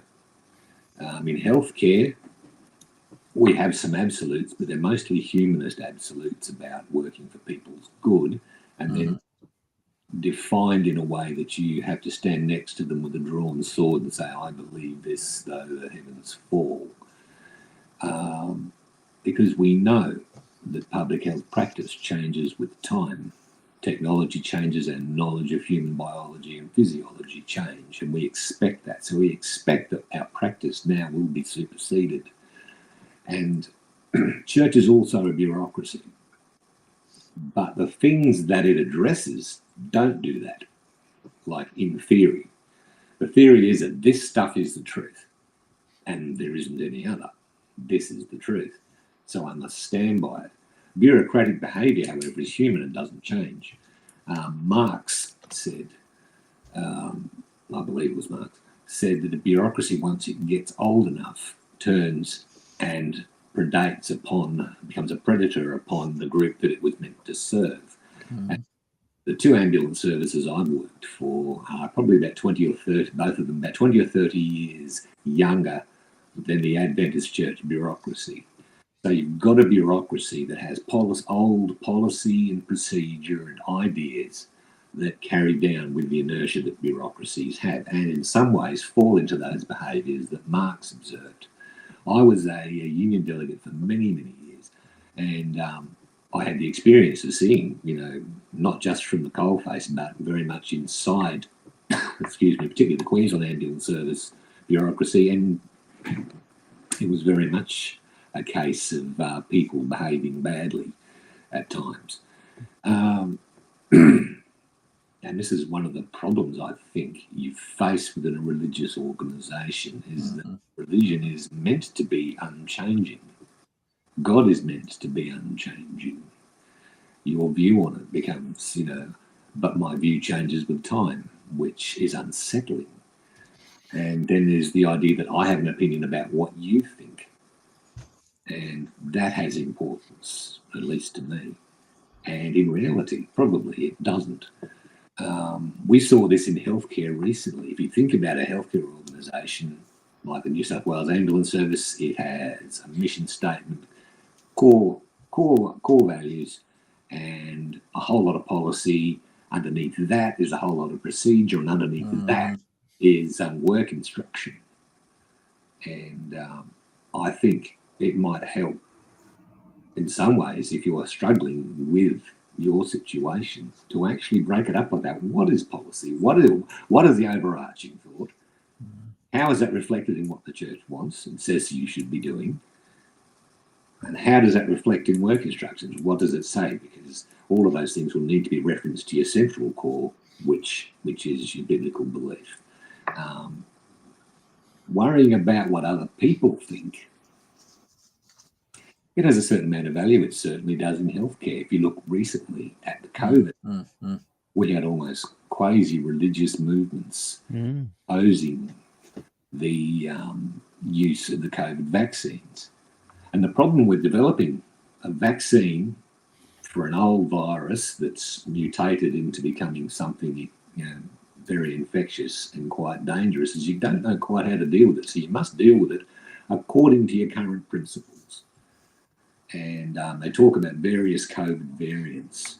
Now, once a virus gets into a population, it's mutating 100,000 times a day into all these variants, most of which don't survive. But your response can't vary like that. Changes in health information hit a healthcare bureaucracy, and it takes time to get down to be practiced, because you have to take the time to see how well that's going to work, because you don't know. You can only go on past experience and past technology. And things we did wrong were like ventilating people incorrectly, putting them on ventilators too early, because all their numbers said that you should, according to past experience. But now we came to realise we're actually killing people. And when we changed the ventilator strategies, and how many people got to go to certain types of care, then it changed the mortality. All the while, the virus is changing. So you've got a church that's at an interface with people. It's always at an interface with people, and those people are changing. And they're changing all the time. I notice this when I train paramedics, because that's what I do. I'm a paramedic. The people I train now are quite different from the people I would have trained 20 years ago. They have a different culture. They have a culture where they will not accept being, told they're of lesser value. They don't like to be corrected much. They don't accept correction in a personal way, or they do and then reject it because they're taught to value themselves, to value their opinions. And this is what your church is facing, the same thing. You can't just crush people and say, well, you know, like the old army model of training where you break someone down. People won't accept that. Mm. And they'll find it very hard to accept that you're worthless, that everything you do is horrible, and even the good things you do are horrible. But hey, Jesus will be nice to you if only you believe in him, and he won't do the things you'll do if you don't believe in him. That's just a meme. Don't take me too far. So it looks very much like the same problem we had with the COVID virus, in that it was a problem of information. There was also a problem of care. The vaccines, yes, some of them do cause cardiomyopathy as well, but not at the same rate as getting it and ending up in ICU, with chances of getting it a whole lot worse. But those kinds of nuances don't come out. It's very hard to get that out in an accurate fashion, particularly in the world of social media, where all sorts of information, disinformation comes from all sorts of official sounding sources. And it creates this mental, thunderstorm.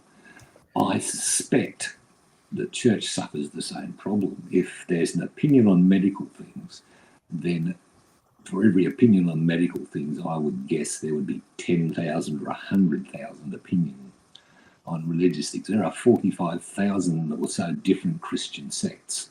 All of them refer to the same book in theory. So yes, I think you come down to questions like the Sabbath. You expect that to be, in that model, an eternal thing as far as it's presented biblically. And as Ellen White taught it was an eternal thing. And a lot of effort goes into that.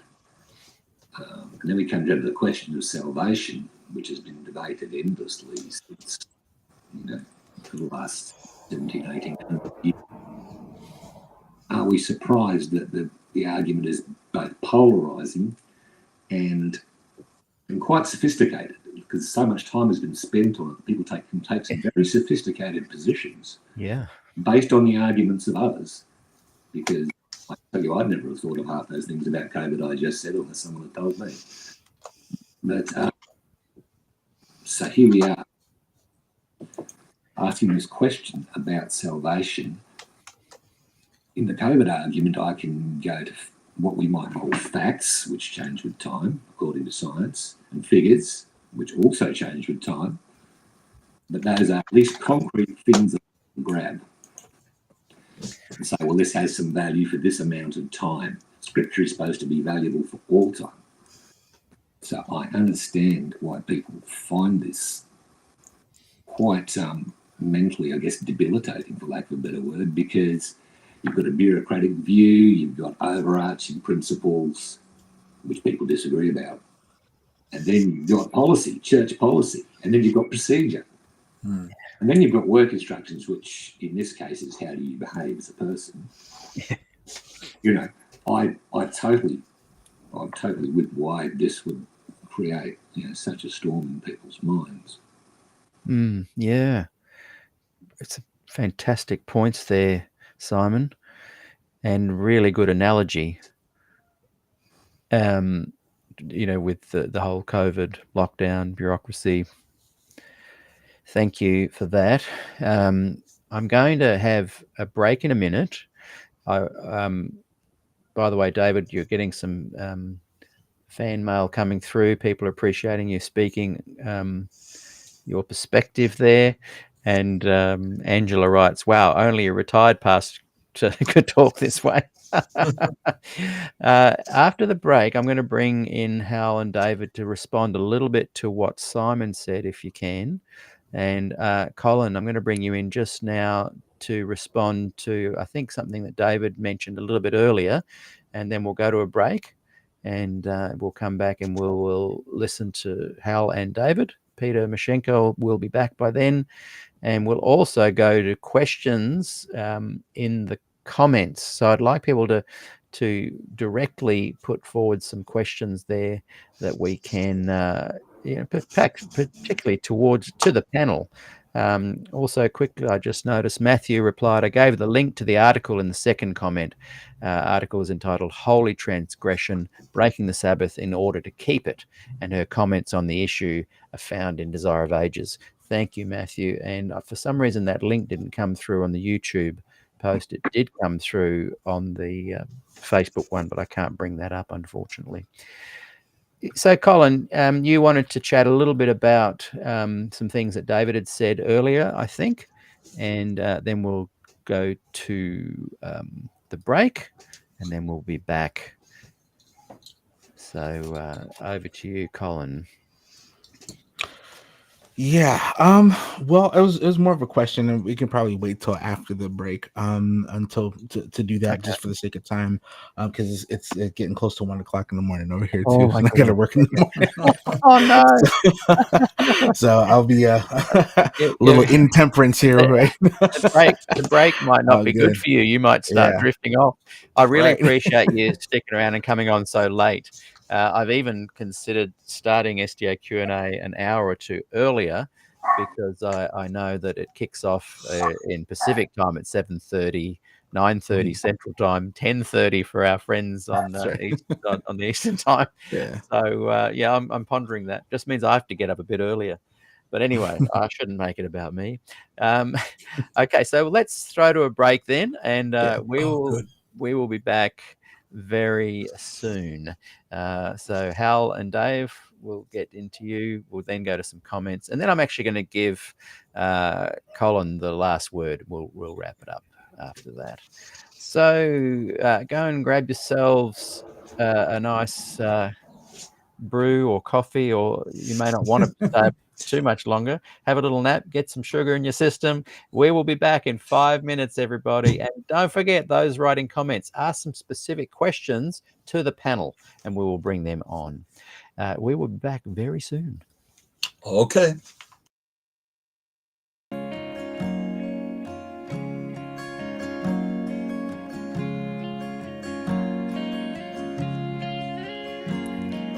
You love me so much more than I could ever know. Your love is deeper than this world will ever show. And all of life's beauty shines around this moment now. The sky and the cliffs, they seem to change my life somehow. And I will never be the same, will never be the same. Whoa, I will never be the same, never be the same ever again. Here I am waiting, Lord, my life is just for you. Please unfold all the plans that you would have me do. And if all the world's just a breath and nothing's here to stay, and all of the love we feel will save us anyway. And I will never be the same, will never be the same. Whoa, I will never be the same, will never be the same ever again.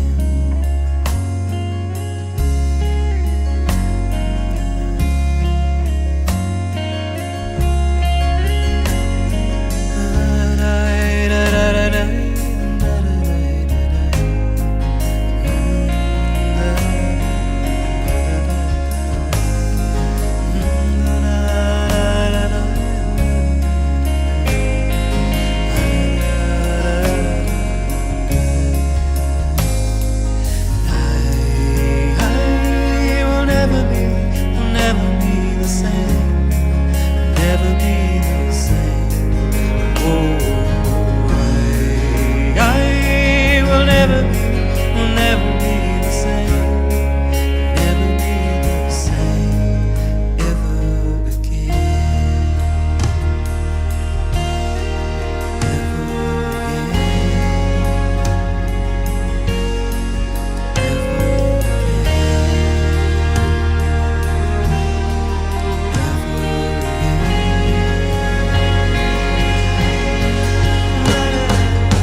Hello and welcome back to second part of today's program.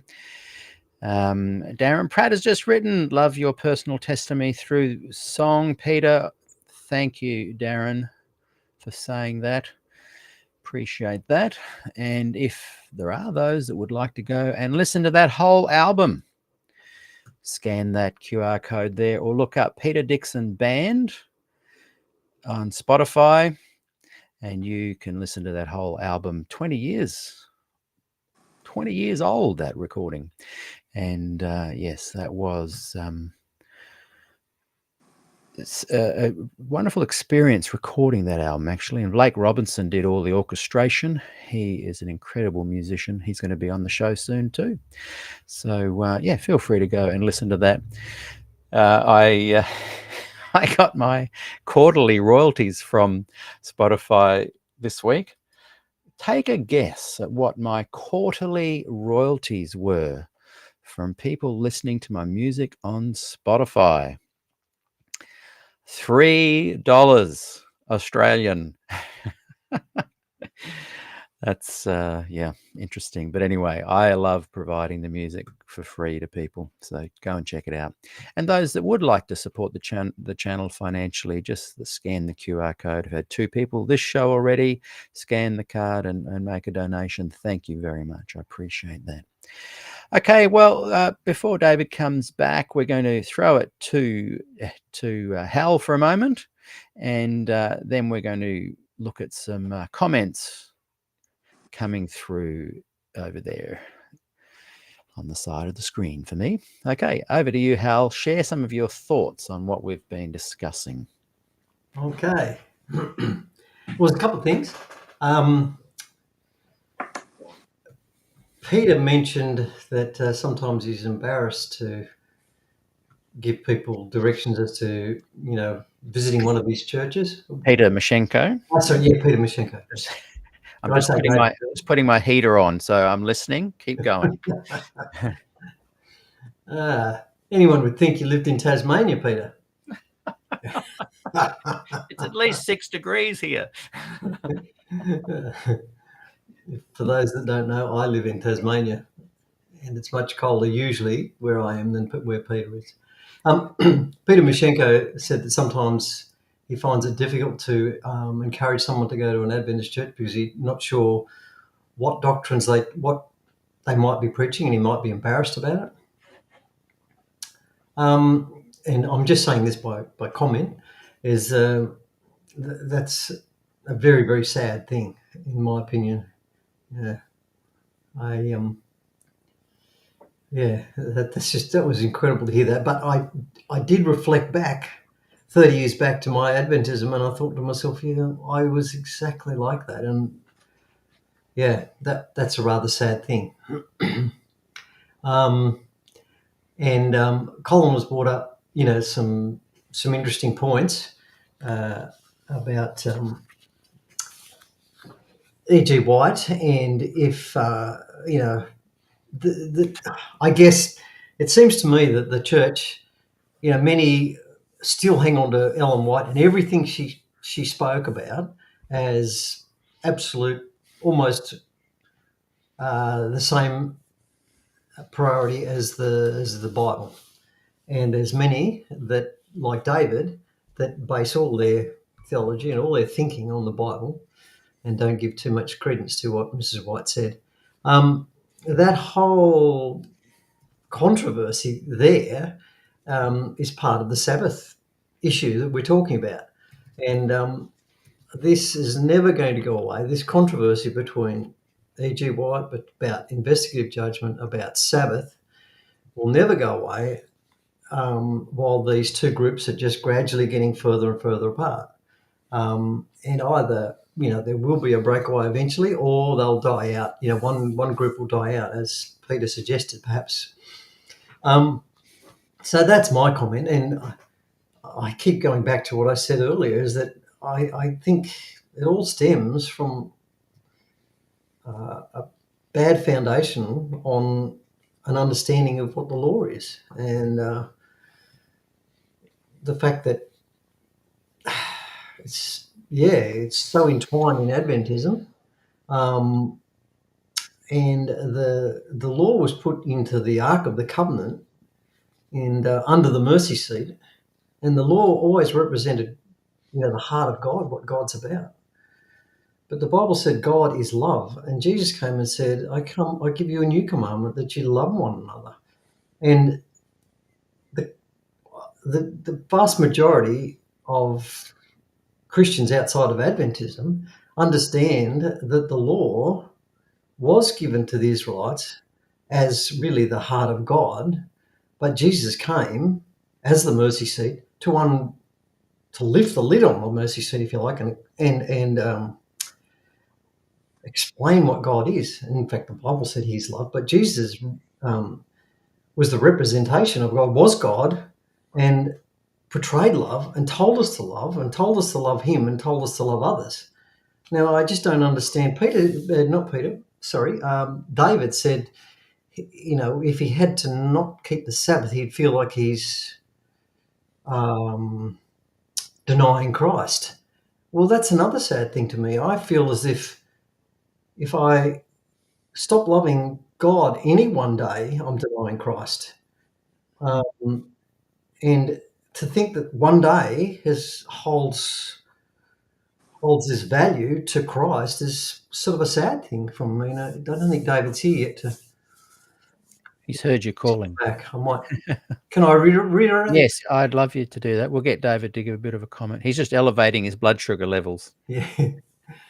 Can you hear David? You're nodding? Yes. Yeah. I just made a comment about your comment, David, and I thought I'd reiterate it, seeing I saw you come back into the room. And look, I really appreciate your remarks. But one thing I'm commenting about is the fact that you said earlier that if you were to not keep the Sabbath, you would feel like you were denying Christ. Did I say that correctly? It's the reverse. I couldn't imagine any circumstance in which I wouldn't keep the Sabbath unless I had left Christ. And unless you had left Christ. Yeah.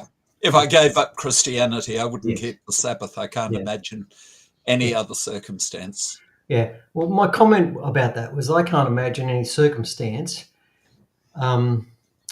where one day had that much influence over my love and relationship with Jesus. That's my comment about that. And I believe that I was just saying earlier before you came on that the law was, put into the Ark of the Covenant under the mercy seat and represented God, and God is love. And Jesus came to exemplify that and to actually show us who God was. And He said, a new commandment I give you, that you love one another, and to love Lord your God with all your heart, all your soul, and all your mind. And I just can't imagine now, from my perspective, 30 years on, that Christ is so tied up with every day and every moment of my life. I just can't see why, one day from another as being different. So that's just, me commenting on the proceedings so far. So, yeah. I can see that. Yeah. And I go back again to saying that I think Adventism came out of that perhaps Puritan movement, which is, nothing wrong with that, and the Millerite movement. And I think until you're actually pushed out of that, or you choose to step back from that, but still hang on to Christ and try and fathom it out, figure it out, it's very difficult for me to explain to people my understanding of the Sabbath, because their perspective on the Sabbath is so locked into what they believe is a watertight doctrine. But from my perspective, it's so full of holes. And and it sounds like I'm being derogatory, but it feels like I've gone from this view of the Sabbath and of law to a completely expanded view of it, and it's just hard to go back to thinking that way. Anyway, that's my comment, Peter. Yeah, thank you, Hal. Did you want to reply to that, David?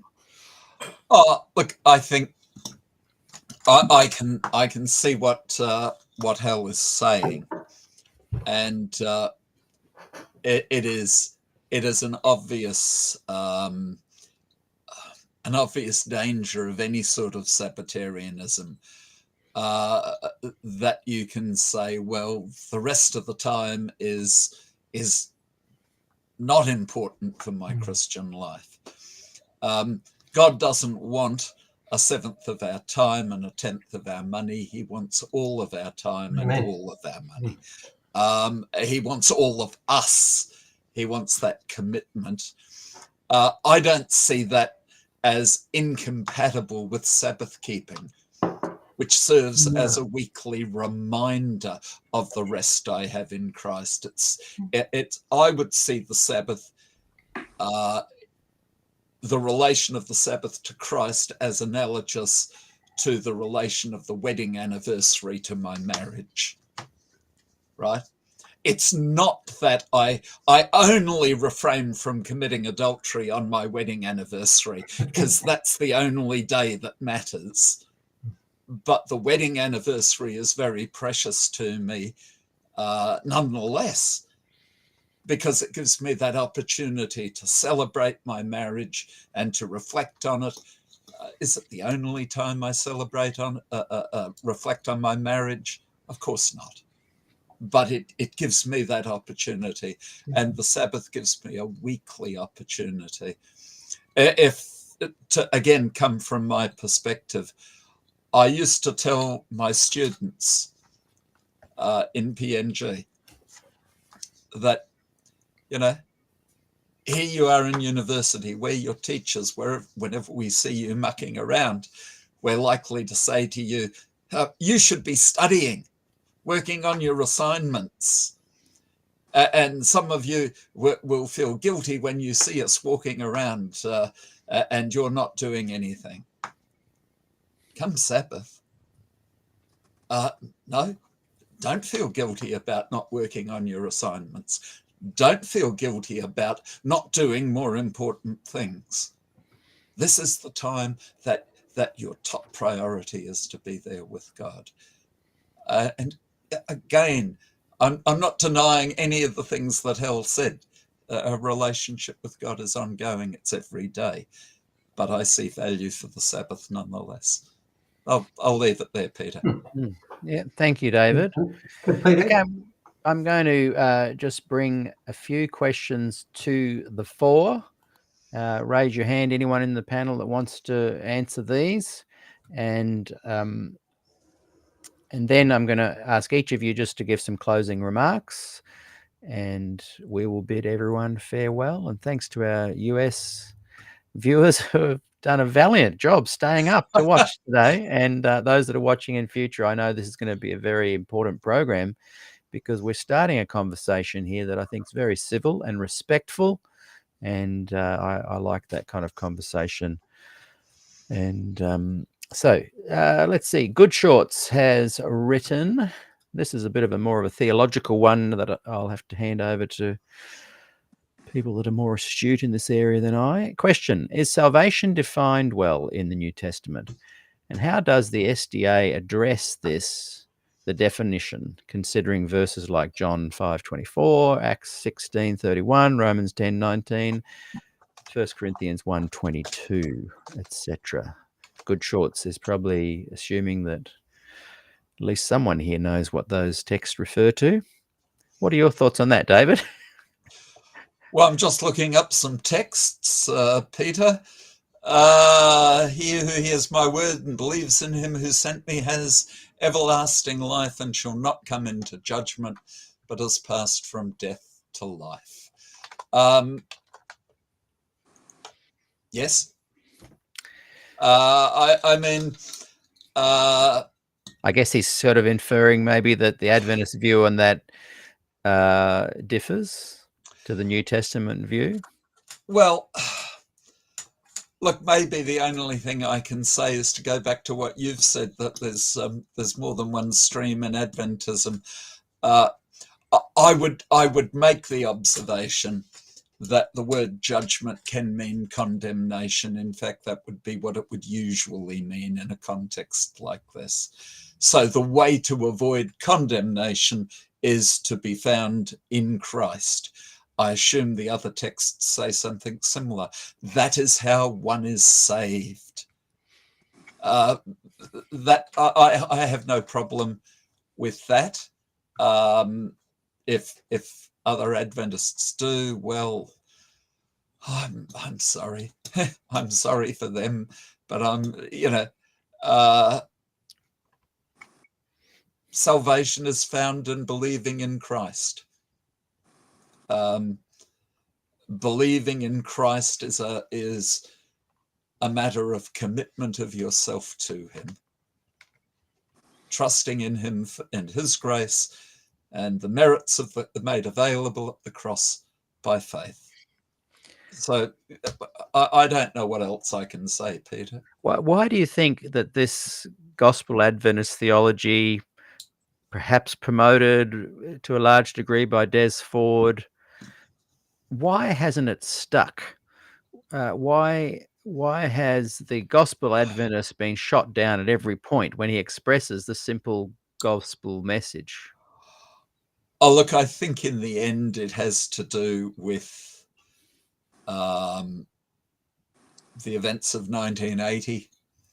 The church guillotined its left wing. I went from being a moderate centrist to a dangerous liberal overnight, and I hadn't moved. Yeah. The middle became the left edge, and it meant that many of those who were preaching the gospel most loudly and most clearly left the ministry. Whether that's directly because of the preaching of the gospel, or whether it's because of the understanding of the judgment, the investigative judgment, who knows? What do you think when Gillian Ford said in the comments earlier that, Peter, there are many streams, progressives, aren't put into one bucket. Her and I agree and disagree on that. I certainly see the nuanced subgroups and groups and whatever, but I think, can you share with me, what do you think holds you all together on common ground? The gospel Adventist, the person who loved the message of Des Ford. Yeah, I can see all the theological subtle differences, but what does hold you together, and why perhaps am I right that you are a separate stream of Adventism unknowingly flowing along within its pasture? What defines you as a bit different to the mainstream traditional Adventist? Well, bizarrely, Peter, I have to say I've never really thought about what binds us all together. Like back in my day and Simon's day, and probably Colin's too young for this, but Hal would remember you were either a CB or a Fordite. Oh, yes. And both groups knew who they were. Yeah. What bound the Fordites together, and I think in many ways still does. Yeah, that was clearly Des's emphasis on the gospel, which was the core of a number of progressive ideas that he had relating to prophecy and a variety of other things. And there's a certain force of personality there as well that bound this group fairly strongly together. But at its heart, at its center, was an understanding, a very Lutheran understanding of the gospel. And this stream of Adventism, if I can just jump in there, it seems to have believed, and certainly told my generation, just a tiny bit younger than you, certainly told Simon and Hal and me, our generation, that things were changing. Not standards, not that you could have a bit more rocky rolly in the Adventist worship scene or worship styles, not talking about that, we were told that the theology was changing, that we were heading towards this notion of a gospel-centered, Lutheran-based community, that the church was going to change. Now, I'd suggest it hasn't. John Den wrote a post recently that it blew me away so much I wanted to drill in and do an actual one short video on it, just his comment. And he was suggesting that most Adventist pastors have gone along with the righteousness by faith, grace-centered biblical gospel that you speak of. And then he noted that a recent Andrews study shows that 80%, and I need to find this, so don't shoot me down, I need to confirm it, but I'm pretty sure he said 80% of Adventists struggle with the idea that they will go to heaven unless they are perfect. So I'm thinking, here's this group of gospel pastors obviously not doing a very good job at conveying that. The church is not changing. So your generation definitely passed on to me, it's changing, hang in there. Do you think it is changing? Is gospel Adventism growing? And if so, what are they doing to bring about that growth? Again, I don't know. I have to say, it's a complicated question. I mean, I would want to respond primarily in terms of Australia. I have literally no idea what the church is like in America. I do know that when I read some of the stories of ex-Adventists from America, I often have no recognition of the church they are describing as the church they left. And that's always filled me with wonder, because I simply, this is not like anything I've experienced. And I recognize in PNG, you're dealing with a very different cultural mindset. You're dealing with a very, very concrete way of thinking about things, very conservative, and the majority of Adventists in the world are in those places. PNG, Africa, South America, uniformly fairly conservative. But there's a cultural dimension there as well. I spent 24 years in PNG teaching ministers. How much impact did that make in changing? I would love to say it was revolutionary and everything's hunky-dory now, but I doubt that that's true. You know, things change incredibly slowly, if at all. So I don't know the answer to your question. I see plenty of evidence of the conservative side of the church going from strength to strength. Yes. Now, at the moment, I'm glad you have observed that and admit that it's true. At the moment, you have a very conservative General Conference president. 50 years ago, we had a progressive General Conference president in Figure. Who's to say where we'll be in 50 years' time? I don't know. I'm not a prophet. So I don't know. If the gospel is true, and I believe it is, then there will be a resurgence of gospel preaching at some stage or another. Within the Adventist church, you feel? Oh, I think so. Yeah. There is enough foundation there for it to come up. Yeah. Let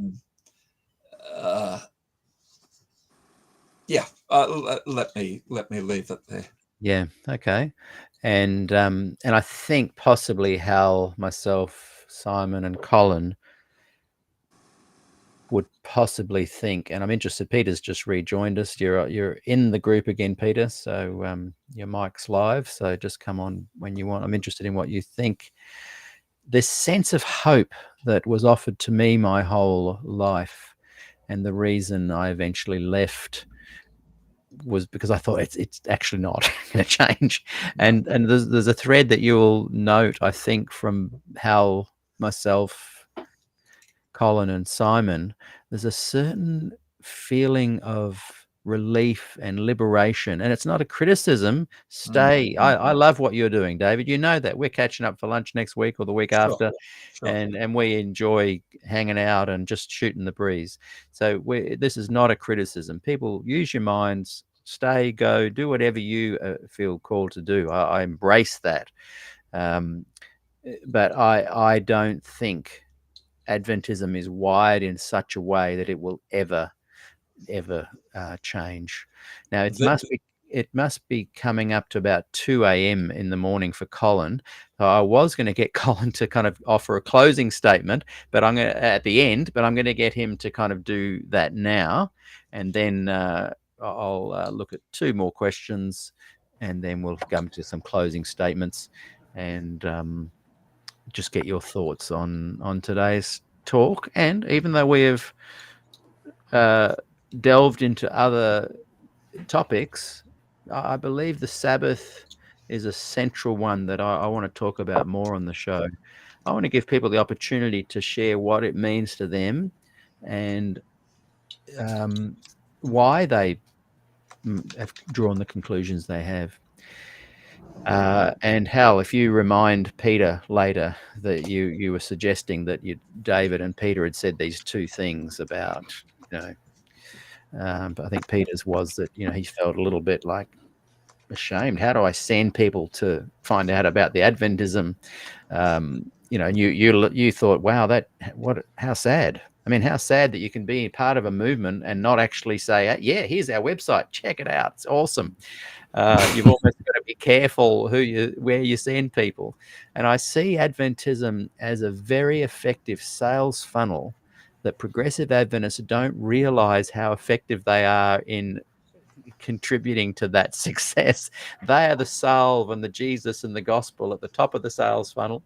And as it comes down, the Adventist faith seems to be the perfect sales funnel to bring people eventually into Ellen White, Great Controversy, and Sabbath as a legalistic kind of, that's my humble opinion. But to me, it seems like the perfect storm, and it's not going to change. And that's why I think Simon, don't want to speak for Simon or Colin or Hal, but that's kind of why we left. We saw that it was just never going to change, that the carrot of change was not coming. And we have found incredible peace, contentment, and a simple way of living, whether it's Simon, agnostic, Hal, gospel follower. There's something that when you remove Adventism, differently than other benign movements, there's something about removing Adventism from the equation that just makes life, you can still, like I said, Dave, we catch up. Peter and I catch up. I'd love to catch up with Simon. If I lived in the States, I'd be hanging out with Colin as much as possible. That doesn't mean we don't enjoy communing with each other still, but there's something about the theology of Adventism that when I was able to just take that coat off, it just made a mental space in my brain to just kind of actually do other things. Okay, so Colin, we're going to hand it over to you. Give us your closing thoughts, and then we'll work through our list with some closing thoughts. Okay, thanks again for having me, and God bless all the gentlemen on the panel tonight. Interesting conversation. I wish I could stay longer. I have a couple of things. I got work in the morning, and something just popped up at home, so I gotta go. We really appreciate this, mate. Yeah, but I'm sorry. Go ahead. I'm sorry. No, I was just thanking you. Yeah. Okay, you're welcome. I'm glad to be here always, man. I appreciate the invite again, Peter. But a couple of things. I was gonna say this much. I had a few things I wanted to say, but I'm just going to read off a few things. The things we call the pillar doctrines in Seventh-day Adventism, right? You have the sanctuary, investigative judgment, Sabbath, health, the health message, state of the dead, law, victory of the sin, and righteousness by faith. Tonight we're talking about the Sabbath in particular, okay? And if we take away any of these things. I mentioned Dr. Herbert Douglas. the Douglas's article in Ministry Magazine. That's the December 2000 issue, so please check it out. I can get it free online there. And he talks about how these pillars are a mutually supportive cluster, right, of things. So if you take one away, it's like the three-legged stool. You take one away, the whole thing collapses.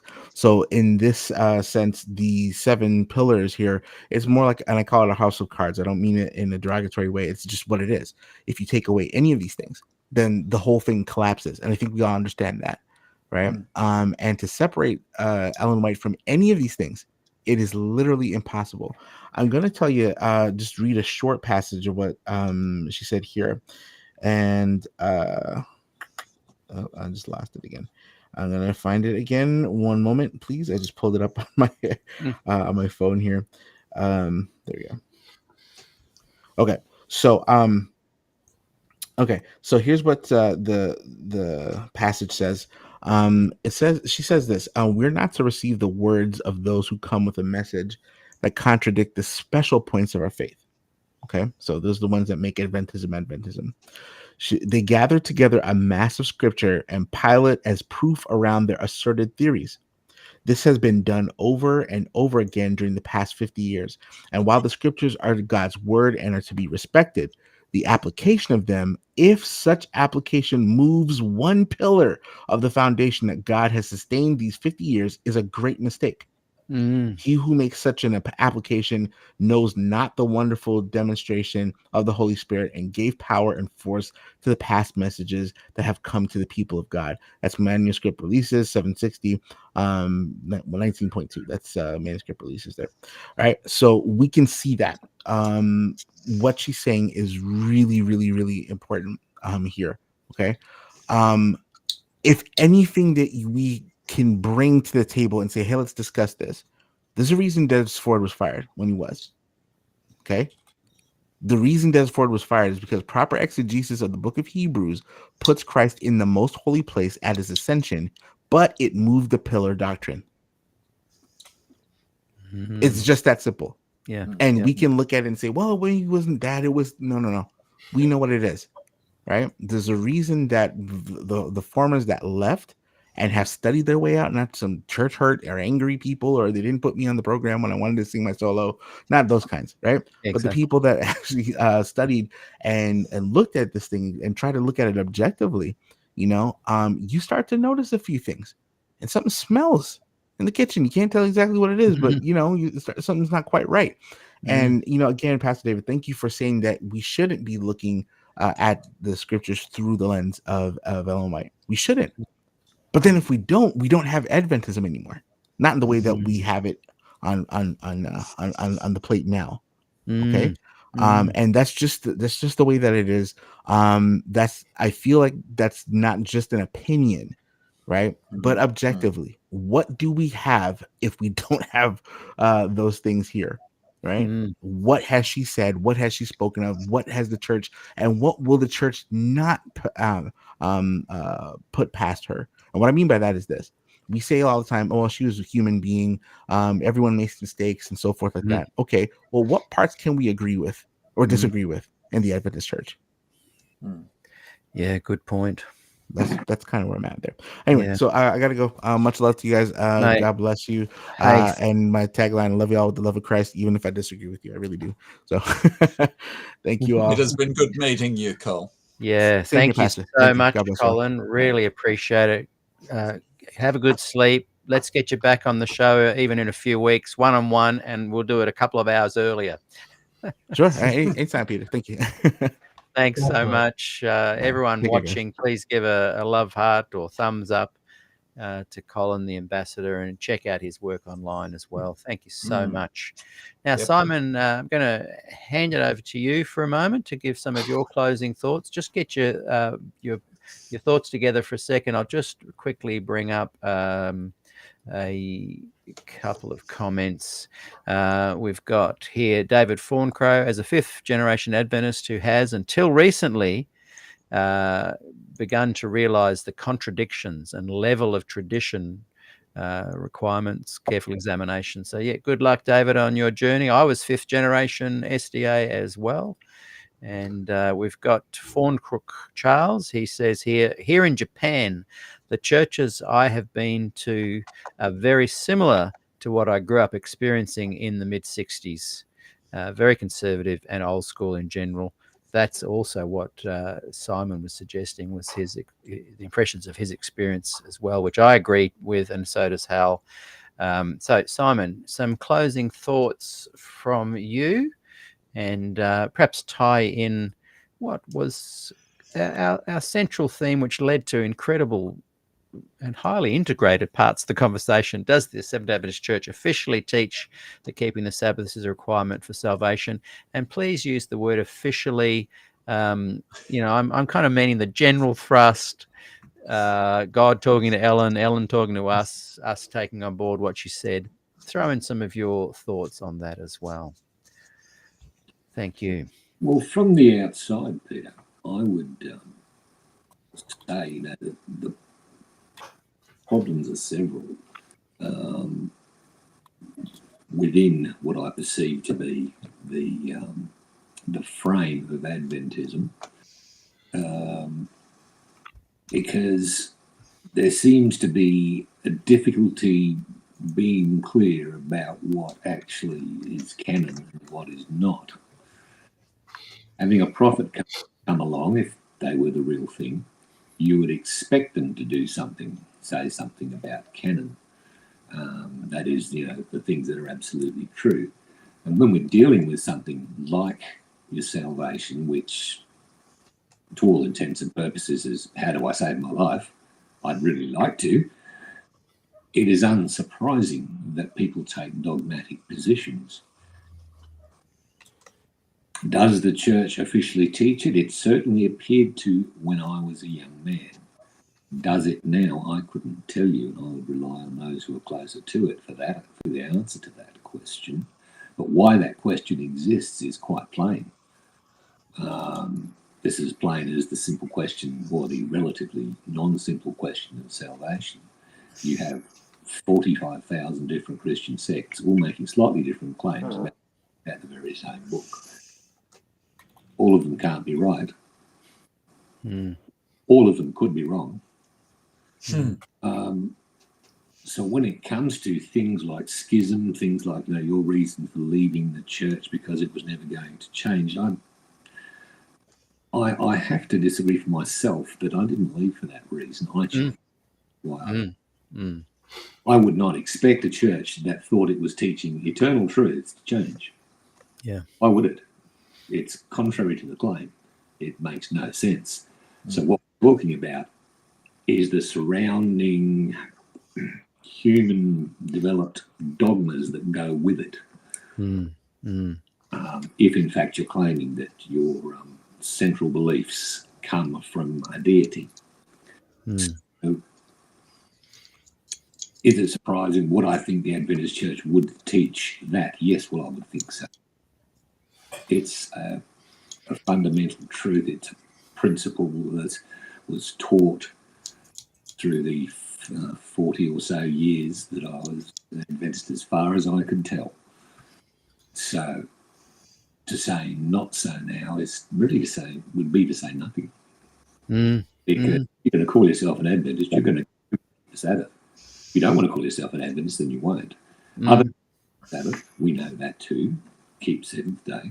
So it's not unique, but it's almost unique. It's such a small group of people compared to the group of Christian believers, relatively speaking, that yes, you could call it unique.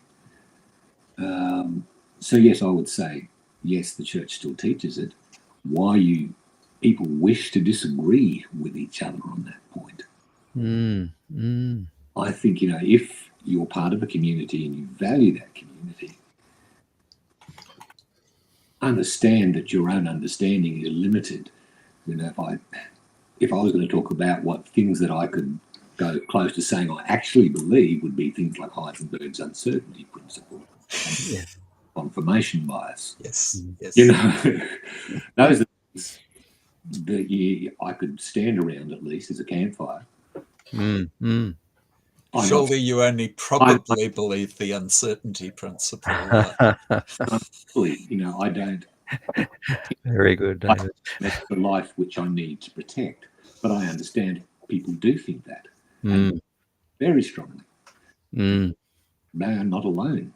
Sort of about out of a billion people in the world, about 4.5 billion of them all think that. What are my chances of being wrong? Based on the statistics, reasonably good, but I don't mind. Do mind. Adventists do mind when it comes to Sabbath. They mind very much. They are it's a culturally determined mind that they do. Why would the church not teach that? Would be my first question. As a fundamental for salvation, if we're going to have fundamental behaviours for salvation, there are things like slaughtering people, not having sex with just who you like whenever, or doing other things that are anathema to our culture. I can't see any way that the Adventist Church would not teach that. But so I accept that I can be wrong, frequently am. And I think people would do well to understand that about themselves, and particularly dealing with a topic that is so close to their heart, like, I really do want to live, I don't want to die. That's a thing. It's human behaviour, a lot of it's predicated around that. You might think the source is God, and I might think it's evolution, but that doesn't change the fact that it is a central part of human existence. Understand that you might differ and don't mind about it. Might be a little secret to go for. Don't mind that you differ. Mind your similarities. Mind your community. If it's of value to you, then don't. Yeah. That's my perspective. And I think my observation is that there are two communities and they need to mind out for each other.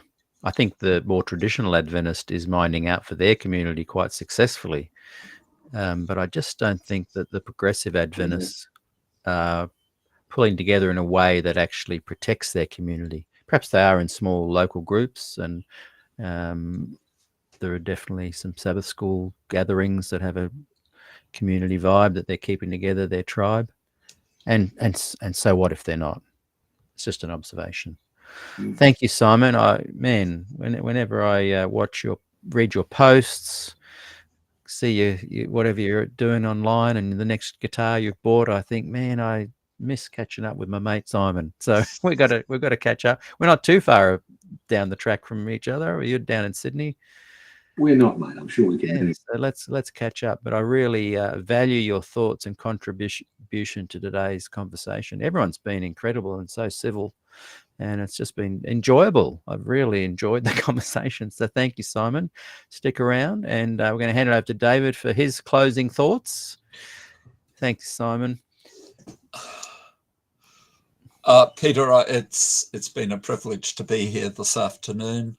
I didn't know Colin or Hal or Simon before this afternoon. It's been good to get to know them and to share their perspectives. And although I guess I've interacted mainly with Colin, I have particularly appreciated Simon's comments earlier on about bureaucracy.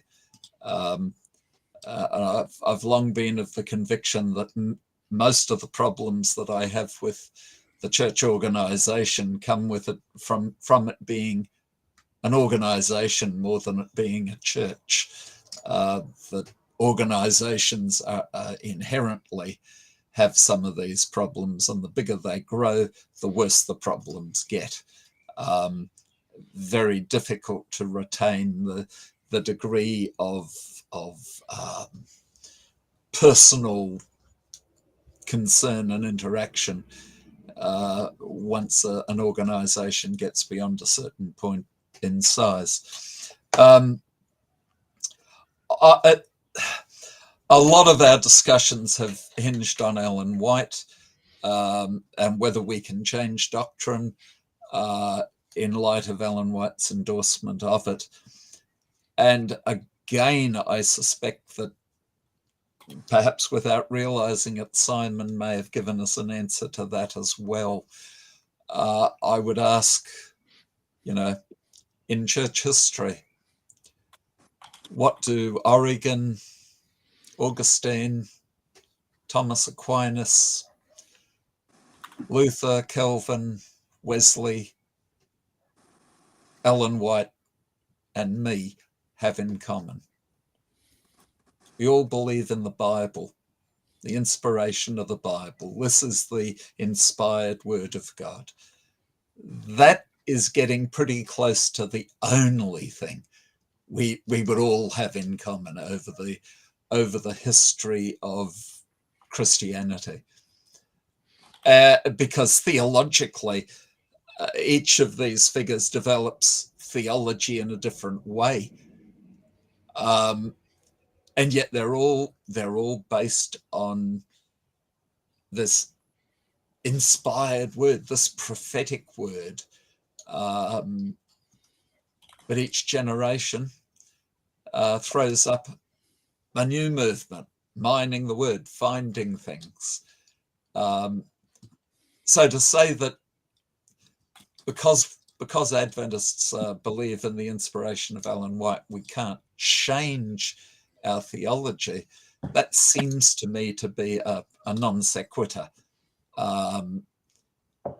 There are limits beyond which change is not likely to happen. And again, Simon is quite correct. If we stopped keeping the Sabbath, the Seventh-day Adventist Church would cease to exist. But the question of should Christians keep the Sabbath is actually logically different from the question, is Sabbath keeping a matter of salvation? So, yes, I can say we should keep the Sabbath without insisting that it's a matter of salvation. And if I'm not careful, I'll open the whole discussion up for hours and hours beyond this, which I don't want to do.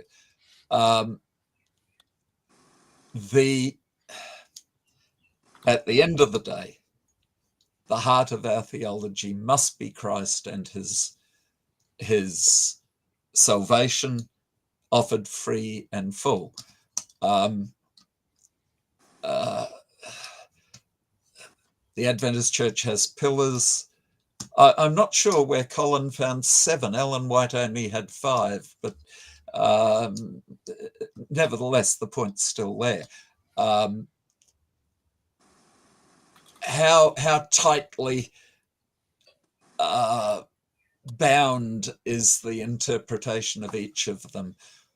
Well, I've spent 40 years in a different place to lots of my peers, yet still within those 5 pillars. So there's more flexibility there than we might think. Yeah. I'm sure I was going somewhere with that, Peter, before I got lost in the back blocks of my own thinking. It happens from time to time. It happens to me every show. No, we're getting the gist of what you're saying, and there's some real good points that are very clearly stated there too. Appreciate that. I will leave it there, Peter. Thank you, David. And I'm going to bring on Hal in a moment there. Some might say that the Progressive Adventist is not sticking and possibly dying out because the Adventist message is not just kind of perhaps not preaching the gospel, it might even be anti-gospel. Hal, what are your thoughts on that? You've left the church. Did you just see it as a benign movement that you wanted to move away from and follow a clearer path, a simpler kind of gospel view? Or do you think that maybe even though, as David is saying, that it's all about the Bible and Jesus first, that in some way Adventism itself distracts people from the Bible and therefore is kind of anti-gospel. I might be wrong. Just some people have said that. What are your thoughts, Hal?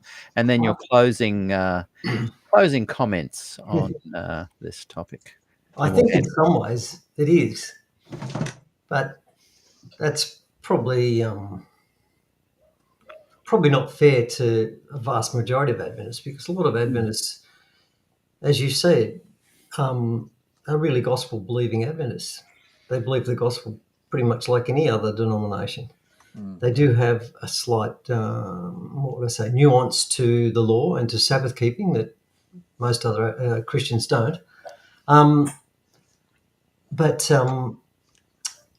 I think you're right, though, that there's definitely, to some degree, it is anti-gospel, to some degree. And there's elements within the church that are really quite anti-gospel. You know, I've got Facebook friends that are very aggressively pushing traditional Adventist views. And I don't get into too many of those discussions because I'm just not that interested. But it's the strong traditional views of Adventism are still very, very strong. And I think, who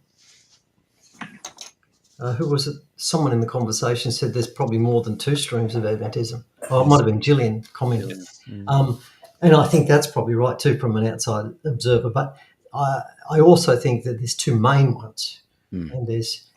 that's probably true of most churches, but the difference with Adventism is, if you go outside of Adventism, there's lots of streams of thoughts in the church I go to, for instance, and no one cares.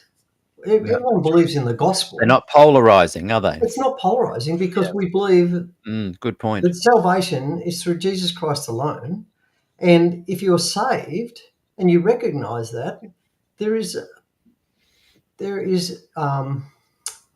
a consequence of understanding the gospel and understanding salvation.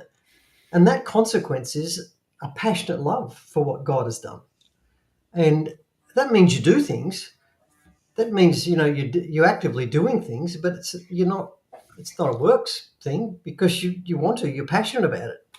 I do things for my wife that I wouldn't necessarily do if I was on my own, but, I'm passionate about her, and I love her. And so I just think the Adventism have promoted their ideas as truth, and their doctrines that are doctrines outside of the gospel as such. They put them in such high esteem that it does cause controversy, and then, as you say, it is in some ways self-defeating. It's almost anti-gospel because they promote things so intensely. And, the investigative judgment, why that's presented. I had one of your followers send me a whole heap of links to talks on the investigative judgment, and it went forever. I listened to this and listened to it and listened to it, and he was quite an enthusiastic presenter. But I got through the whole thing, and Jesus wasn't in there once. I just thought to myself, well, honestly, Jesus is in everything. Jesus is in the old sanctuary. Jesus in the sanctuary. He was the sanctuary. Anyway, and there was no comment. None of that. I find it frustrating, and I find it sad that these pillars of the church are held up in such high esteem that as soon as you question anything, there's this argument and everyone's at each other, and it's just sad. And as I was saying before Peter got back, that Peter's comment about the fact that what church would I encourage someone to visit? Well, hang on, I need to look them up. Just don't go looking at a website. Yeah, that is incredibly sad. Anyone wants to look at my church website, go for it. Yeah, I'd love you to look, and I encourage people to do that. But I just don't know that it'll ever stop because the pillars are held in such high esteem. And there's quite a few of them. Colin mentioned quite a number of them. and they're all held in such high esteem, you know. Mm. And there's so much controversy when you hold things in high esteem.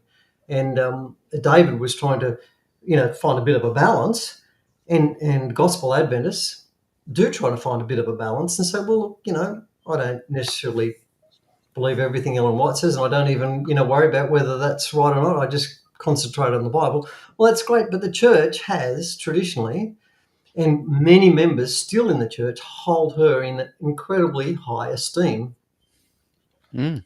And use her all the time. I see it on my Facebook feeds. I'm sorry, David, but that's what I I'm sure you do. yeah. Yeah. And I'm not saying that to knock anyone, other than the fact, and they're welcome to those views. And look, if I get to heaven and traditional Adventists are right and I'm wrong, I could care less. You know why? Because God doesn't care. He cares if I love him or not. Mm. And if I think if that's what there's David's anything, saying too, isn't he? yeah, well, that's right. And if there's Mm. anything about the gospel that's true, it's that God loves. And Yes. all you have to do is say, oh, wow, well, thank you. and you're changed. You're changed. There's consequences to that. You become changed. You become passionate about it. But you don't become passionate to the point of trying to bring other people's thought processes down, because there's just love for people regardless of their denomination. But I find myself sometimes with, you know, some of my Facebook posts, one thing or other, finding very sad, and I sometimes want to rear up and make comments, but I think what's going to happen is, you know, my normal ungodly self will rise up and start being sarcastic, and I do that very occasionally. Yeah. And I have That's to all watch right. myself. But yeah, so that's my comment, that I don't see the church changing because it has held those things in such high esteem historically. And I think it would be very hard for the Gospel Adventists to change that, unfortunately. I mean, there were some opportunities. There's been opportunities through history, and I think the last one was probably Glacier View. There might be another one around the corner, and that would be fine, and that they could have a change, make some changes. I think the Brethren Church went through a massive change, and they basically disbanded and said, well, and then the traditionals just hung on to their view, and you've got the traditional Brethren, which are a real closed group, but the rest of them went off and became gospel Christians. In fact, I work with some of them. Beautiful people. Just go to a variety of churches.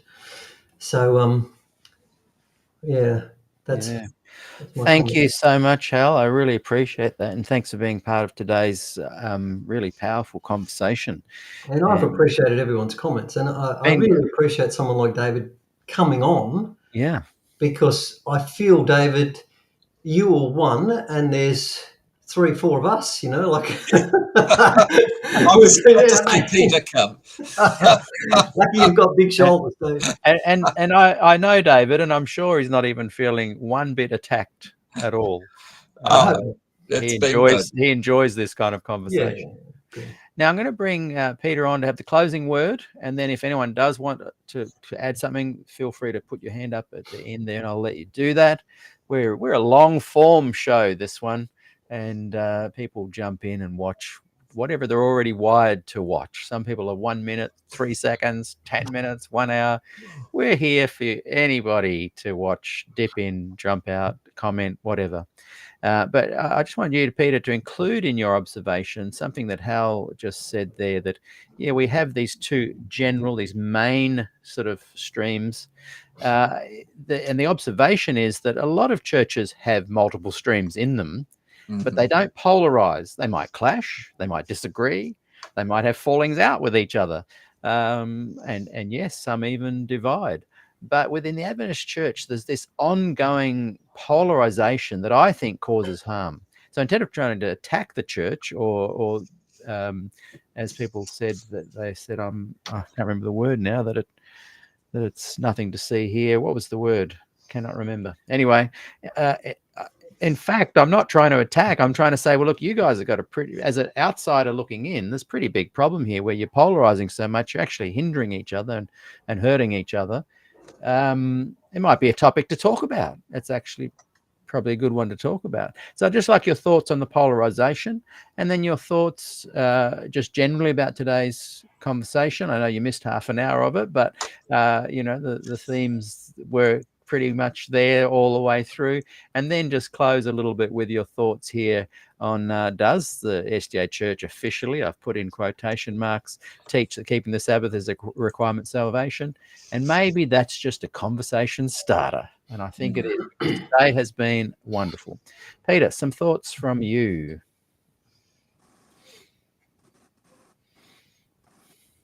Oh, we've lost your voice again. So see if you can do what you did last time to bring that back in.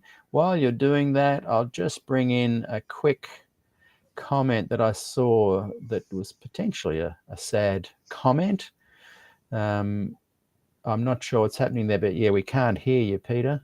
So you might need to do something that you did before to bring your voice back. I think you can. I can hear you now. Cool. Try again. Okay. Yes, Yep. Good. Go for it. Go for it. Okay. So I was just saying thank you so much. And unfortunately, I missed an hour. My other meeting went longer, but I really look forward to coming back and listening to what everyone has been saying. Just from what I've picked up, since I've been back, I've noted down a few thoughts. First, I want to acknowledge that there has been change. So the 28 fundamentals, maybe some people saw the last added fundamental as less of a progressive change, but the wording of the 1980 27 was I think, and David, you can probably attest to this, but I remember conversations on Facebook that things have dramatically changed from earlier fundamental beliefs. And, I think the current beliefs, official fundamental beliefs, are moving in the right direction. Not as far as I would like to see in some areas, but I think there has been change. So I think it's good to acknowledge that. But then how quickly and how far can it go is a different question. I think one note I made was thinking about why, I still attend Seventh-day Adventist churches and haven't, renounced my membership. I wrote down, I think the things that keeps me to my tribe is not only the experience of family and community with people that have had a shared experience as me growing up. It's also, though, I want to acknowledge, it is a bit like a shared recovery support group in many ways. Interesting. Because, and this is true in some of the online Sabbath schools that I attend, and and discussions, in SDA People's Voice. Yes, there's various perspectives, but there's people that actually think like me and that have similar frustrations or concerns about similar things like me. And I've heard someone say that you can never leave Adventism. What was it? You can never leave it because it's, or you never recover from it. It's like something that you need to continually deal with in your life. But on top of that, I look for a church that has integrity in its theology and the teachings of the Bible. So there are teachings of the Adventist church that I think that's in line with the Bible. The Sabbath is probably the clearest of those to me, and closest to that plain reading that Ted likes to talk about. If you just read the Bible, you'd go, okay, it's throughout and it's the seventh day, and that's something that I, if I want to follow God and follow what the Bible says He wants for my life, then that would be a part of it. That me wanting to have a church that I feel has integrity, is also then why I get so sad and frustrated when there's other areas like, certain people trying to say, oh, the wine in the Bible was just grape juice and blah, blah, blah. Like, well, no, you're losing integrity. You know, you can say it's better not to drink. The Bible says don't get drunk. You know, these are all the reasons why it's good not to. Don't try and say the Bible is saying something that it seems pretty clear it's not.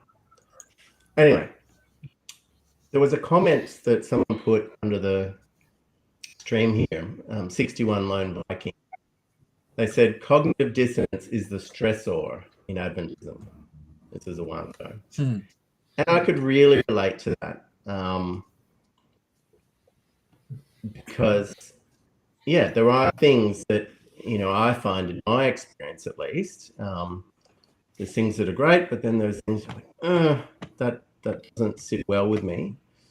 And my experience, onto the, where's my little note about that? Yeah, I think the key thing, as we were saying, how much change can happen. The place of Ellen White is the key one, and that's probably why your conversation went that way.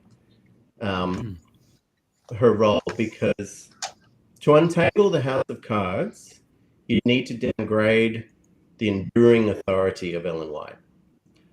And I personally think you could do it and still have a vibrant SDA church that still has valuable doctrines and things that are blessings to the world. But I don't think that you'd be likely to have her role downgraded, you know, from the top officially for at least another 100 years, perhaps, that she could be seen in a different light. But as she and the church call her the spirit of prophecy, which personally I think is actually blasphemy. Wow. Because of that, I'll stand by that statement.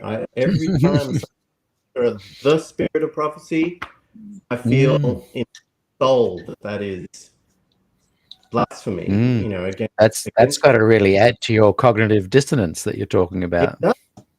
That's a big one. It's like, it is. It's a huge one because they put her up as like equal with, you know, the Spirit of God. The spirit of prophecy is putting her up in that kind of pedestalization. The spirit of prophecy is blasphemy. That is big. And that statement. But because our church does call her that and has her in that position for many people, I think our church will continue to have, it'll either continue to have non-compliant churches in Fed speak, who don't see her, you know, in such a pedestal role, or there will in fact be an eventual split.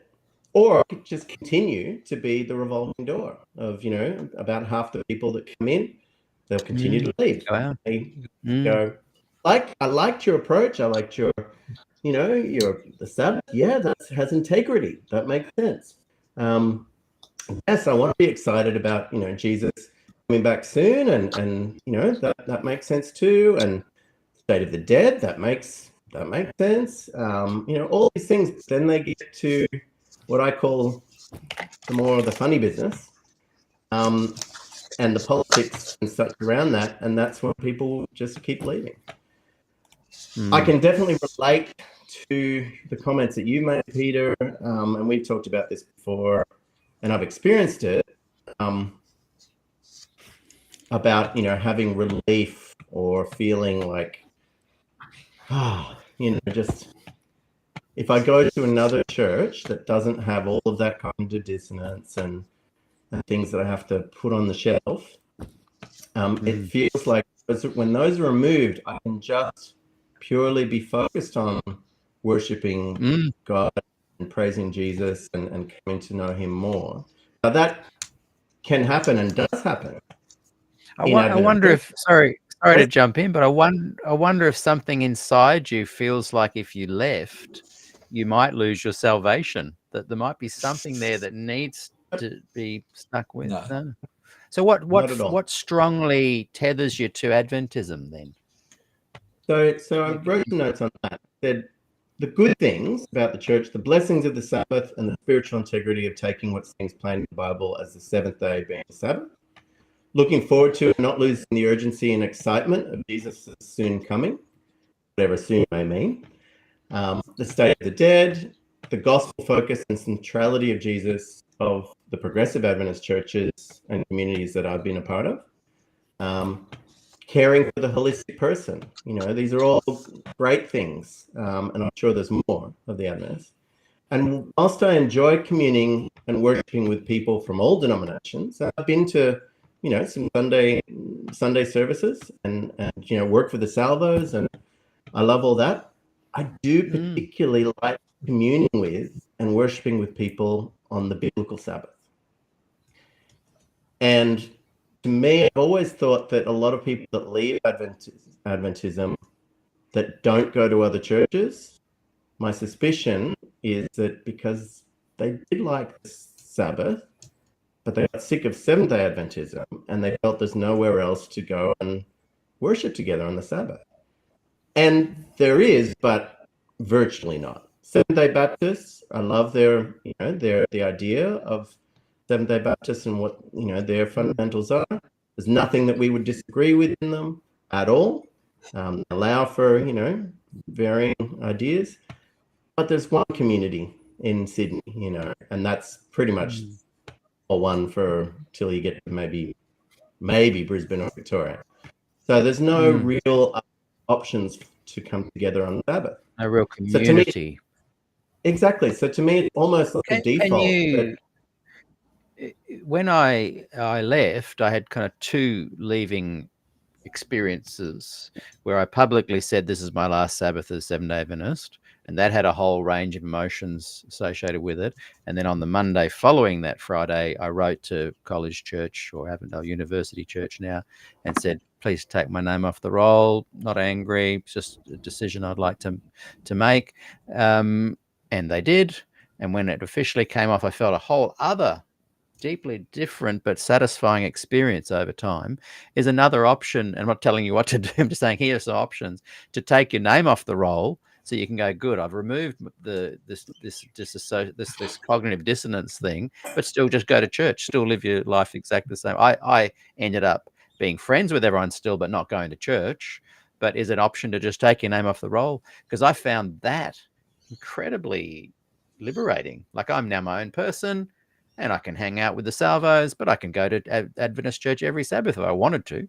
Would that give you a freedom? Is that an option you've explored, I guess is what I'm saying? No, it's not. I have thought about whether in moral, again, like I talked about integrity, I have, years back struggled with the idea of, well, if I'm going to be a person of integrity, if I've signed my name to certain pledges and things that I've said that I believe when I was baptized, and if I no longer believe those, in good conscience, should I have my name removed because I no longer agree with everything? But other people then say, well, try and find anyone who agrees with all of the fundamentals. It's a broad church, there's varieties, and I love the idea that our church, and hold to the official idea that our church doesn't have a creed. However, in practice, to be baptized, you have to say that you agree to the 27 fundamentals. So we do actually have a creed. I don't agree with all of that creed anymore. If someone, maybe after watching this, says to me, hey, I don't want you to be a Seventh-day Adventist anymore if you don't believe all of these 27, and you need to no longer be one. Okay. But I don't feel the need that I need to make that decision. I think that it needs, you were an agent of positive change in the church, Peter, as was Graham Fronfelder, Dan Koziol, all the youth leaders. Yep. Before him as well. Just can't think of the names right now. But so many. And all of the people that came, I think, out of the Des Ford era of Avondale have been an amazing blessing. And I think you can make more of a difference, personally, I believe. You're making an amazing difference in this, not as an Adventist. But, to be able to say, look, I still care about the church. I still am a Seventh-day Adventist, but I want to see change. I think that there is some value in. Now, I'm no longer at the church where my membership is, so I don't have voting rights at the moment. And I do have an interesting story there, which links back to the whole Ellen White thing. They'd asked me to be a worship leader because I'm a musical as well and singing, and they asked me to be a worship leader because they were short of worship leaders. And I said, well, if you need someone, I'm happy to help. And then the pastor called back a week later and said, I'm so embarrassed and I'm so sorry. I have to rescind that request from the nominating committee for you because one of and I believe it was an elder from the board, said, in Sabbath school, Peter asked some questions that seem to be potentially challenging what Ellen White says. So I don't know that he's not safe. We need to give him more time. That is so sad. You've said some sad things today, Peter. Very, very sad. Yeah. Like Hal is a worship leader. Simon and I used to be involved with worship music. And there's no theology that comes. You're not teaching, theology when you're leading out in song. But, and this was a church that, I loved and they were good to me. But it's just like, no, when you even sound like you're crossing Ellen White or challenging her, there are still people who will say, well, you're not safe to be in official capacity, even worship. So yes, that was sad. That did disappoint me, and that's why it's a support group, but also it's not just a support group. There are the Sabbath school that I attend online is affirming of Jesus and the gospel, and I gained so much learning and insight and all that blessing of coming together and discussing the Bible. And that's what I would miss the most. Couldn't you still go to that though? Like David goes to that. I poke my head in as well. Yeah, and as I said, if someone said to me, "Hey, you're not allowed to be an Adventist anymore," I'd be okay. Well, that's fine, and I wouldn't lose any sleep over it. But I don't feel the need right at the moment that I need to take my name off the roll. But I do care. And I'm not pushing you, by the way. Yeah, and like you, I do care about the church, and I want to advocate for change, and that's why I've come on today. But I do think that it's highly unlikely, because of the role of Ellen White, and because, as has been said, David said, you can make points from her and claims however you want, to support various things, because she made, various statements that because of that, there's always going to be a battle. Ellen White said this, but she said this, but she said this, but she said this. Yeah. So we're never going to come to a consensus when she's seen as the arbiter of what we do. And just in closing, I want to read I wrote down some messages, comments from the Facebook feed yesterday that I thought were quite good. One was, I don't find it helpful to press for a universal statement. As I see this is Nathan Tasker. As I see this denomination as quite diverse and fluid, perhaps we could say, so-and-so person pressed for such and such idea or theology. So we could isolate various views of Uriah Smith or James White or Alonzo Jones, or George Burnside, or John H. Kellogg, or Emil Andreasen, or Ellen White, or Des Ford. And even then, we'd probably want to remember that these great minds held changing focus areas as they went through various life experiences. Ultimately, we do ourselves and others a disservice, I think, if we focus on one persona at one point in life and expand that perspective to advocate for a universal and timeless authority statement. And so, because I think it's unlikely, because our church currently says, hey, these 27 fundamental beliefs are reflective of what we currently, as a group, think, and they're not listed as a creed, I think, well, they can be changed. So over time, if more of us stay as members and want to see the change and be the change we want to see, over time, hopefully, potentially, those statements and the official beliefs could change.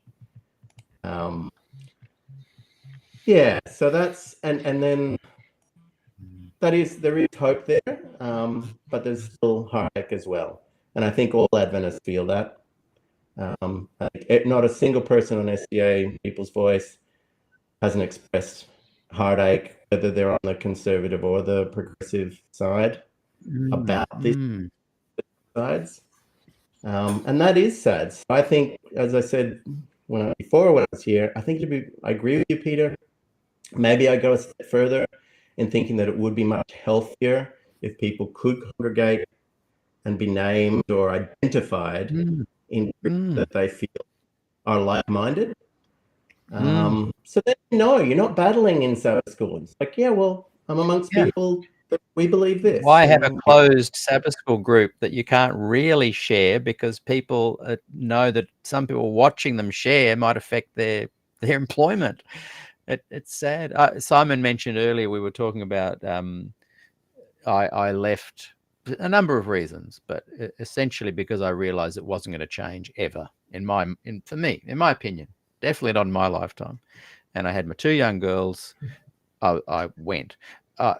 Simon, I think, drew conclusions of not regardless of whether it changed or not. I'm sorry to speak on your behalf, Simon, but I think you were saying that you came to the conclusion that these belief claims were false, and you left on those grounds. So for me, later on, that came, but my initial leaving was because I didn't think it could change. If I could go back and have a sense of hope as you do, and have the kind of social media, if I hadn't lost my faith in the belief claims, as Simon has also experienced, I would go back and I would go whole hog at trying to build a gospel Adventist, gathering that was public and have speakers and music and really fuel it and embrace it all. I can't do that because I just no longer believe in any of the pillars. So it would be disingenuous to do that. But I want to encourage people like you and David and others watching that still have a sense of this could change, to grab the baton and run with it and start some movements like that wholeheartedly embrace the Ford, the David Thiel, these Adventist gems that you guys still want to believe in, because otherwise you're just going to spend your whole life. What's that? I said the what old did you North say? New South Wales. Yeah, North New South Wales Conference was that for 30 years. But I didn't realize then that it needed to go a step further. It needed to become a movement that was a bit more organized. So all I'm saying is, if you hold on to these views, maybe that's an option as well, to really start going public with them and see what you can do. But I think unless you take action of some sort, it's just going to be a constant, like someone wrote there about it being just confusing, and because it is. People looking in go, oh, what are these guys doing? And people like Hal have gone, I'm just going to go to the gospel and catch up with people every week and sing and enjoy the gospel. And he and see the proof of it. Exactly. The proof was in the pudding. And when we had our interview, Hal, I just came away with this distinct sense of joy that you were no longer fettered by it. And when I've seen Simon's comments and things that he's written in other groups, even though he's not doing a gospel gathering, he has simplified his life, and the benefits of taking action and simplifying your life becomes apparent in the way they talk about their life, But what I get from a lot of Adventists is just constant confusion. Yeah. I think, Peter, there's 2 things, there. One, I really do see am coming more and more to see the importance of what I need in my spiritual experience is to personally spend more time focusing on the gospel.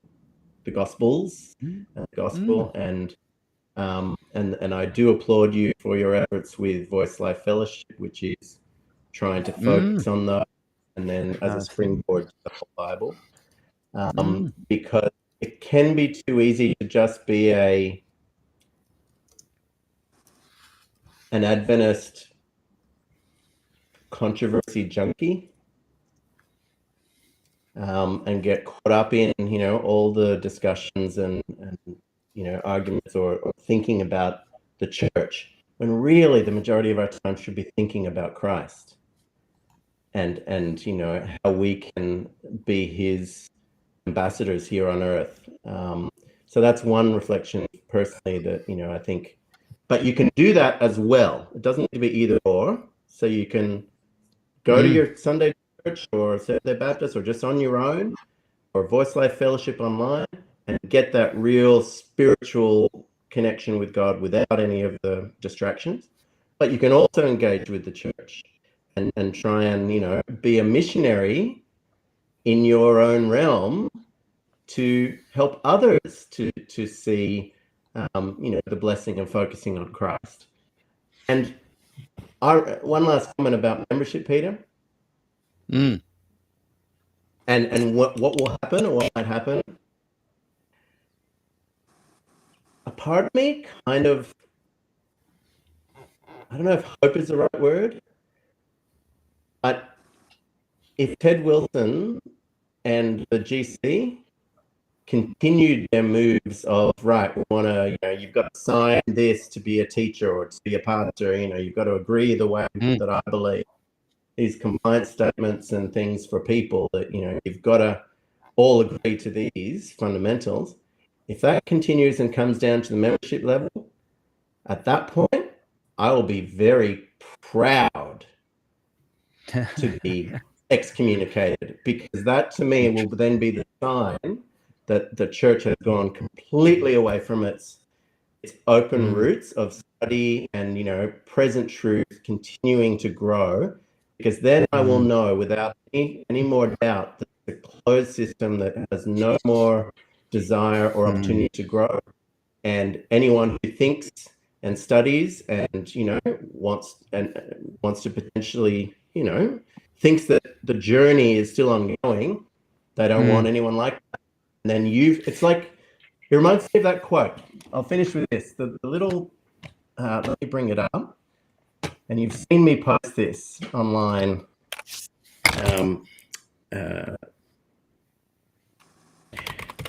Heretic thing to flout. It's a little poem.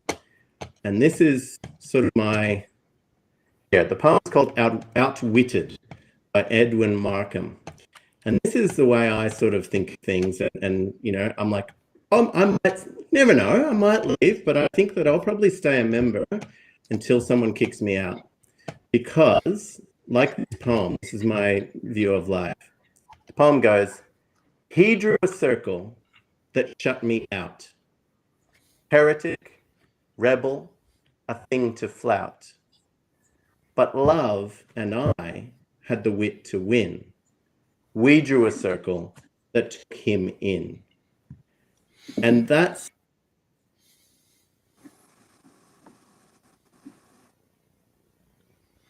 Have we lost Peter there for a second on that very poignant comment? We've lost you there, Pete. I think we can still hear you, though, if you want to keep talking. We will wrap up, though, in a moment if Pete can't get back on.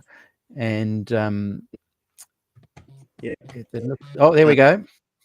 But yeah, I think there's the role for us to practice Christian love and charity and acceptance to all of our brothers and sisters in Christ, whether outside in other denominations, but also within the Adventist Church from both streams. And that guy that came to Waitara and, said the statement that I was shocked at, I invited him out to dinner and we became friends and we were talking every night and we're friends on Facebook. And, I think that's a Christian calling to, to love each other, and we can exist in the same church as long as there's tolerance and acceptance and hopefully iron sharpens iron, and we can grow and learn with each other towards being better Christians. Thank you, Peter Mashenko. Some wonderful thoughts there. Thanks for giving a little plug for Voice Life Fellowship. I'll just bring that up on the screen there. It's a group that I've started, and Peter Mashenko is very involved with me on that. We dip in and out of it, of course, because we've got busy lives, and it's not functioning as I would like it just yet. So we need some more members. We've hit over 500, but it's a place where I only allow presenters to talk, to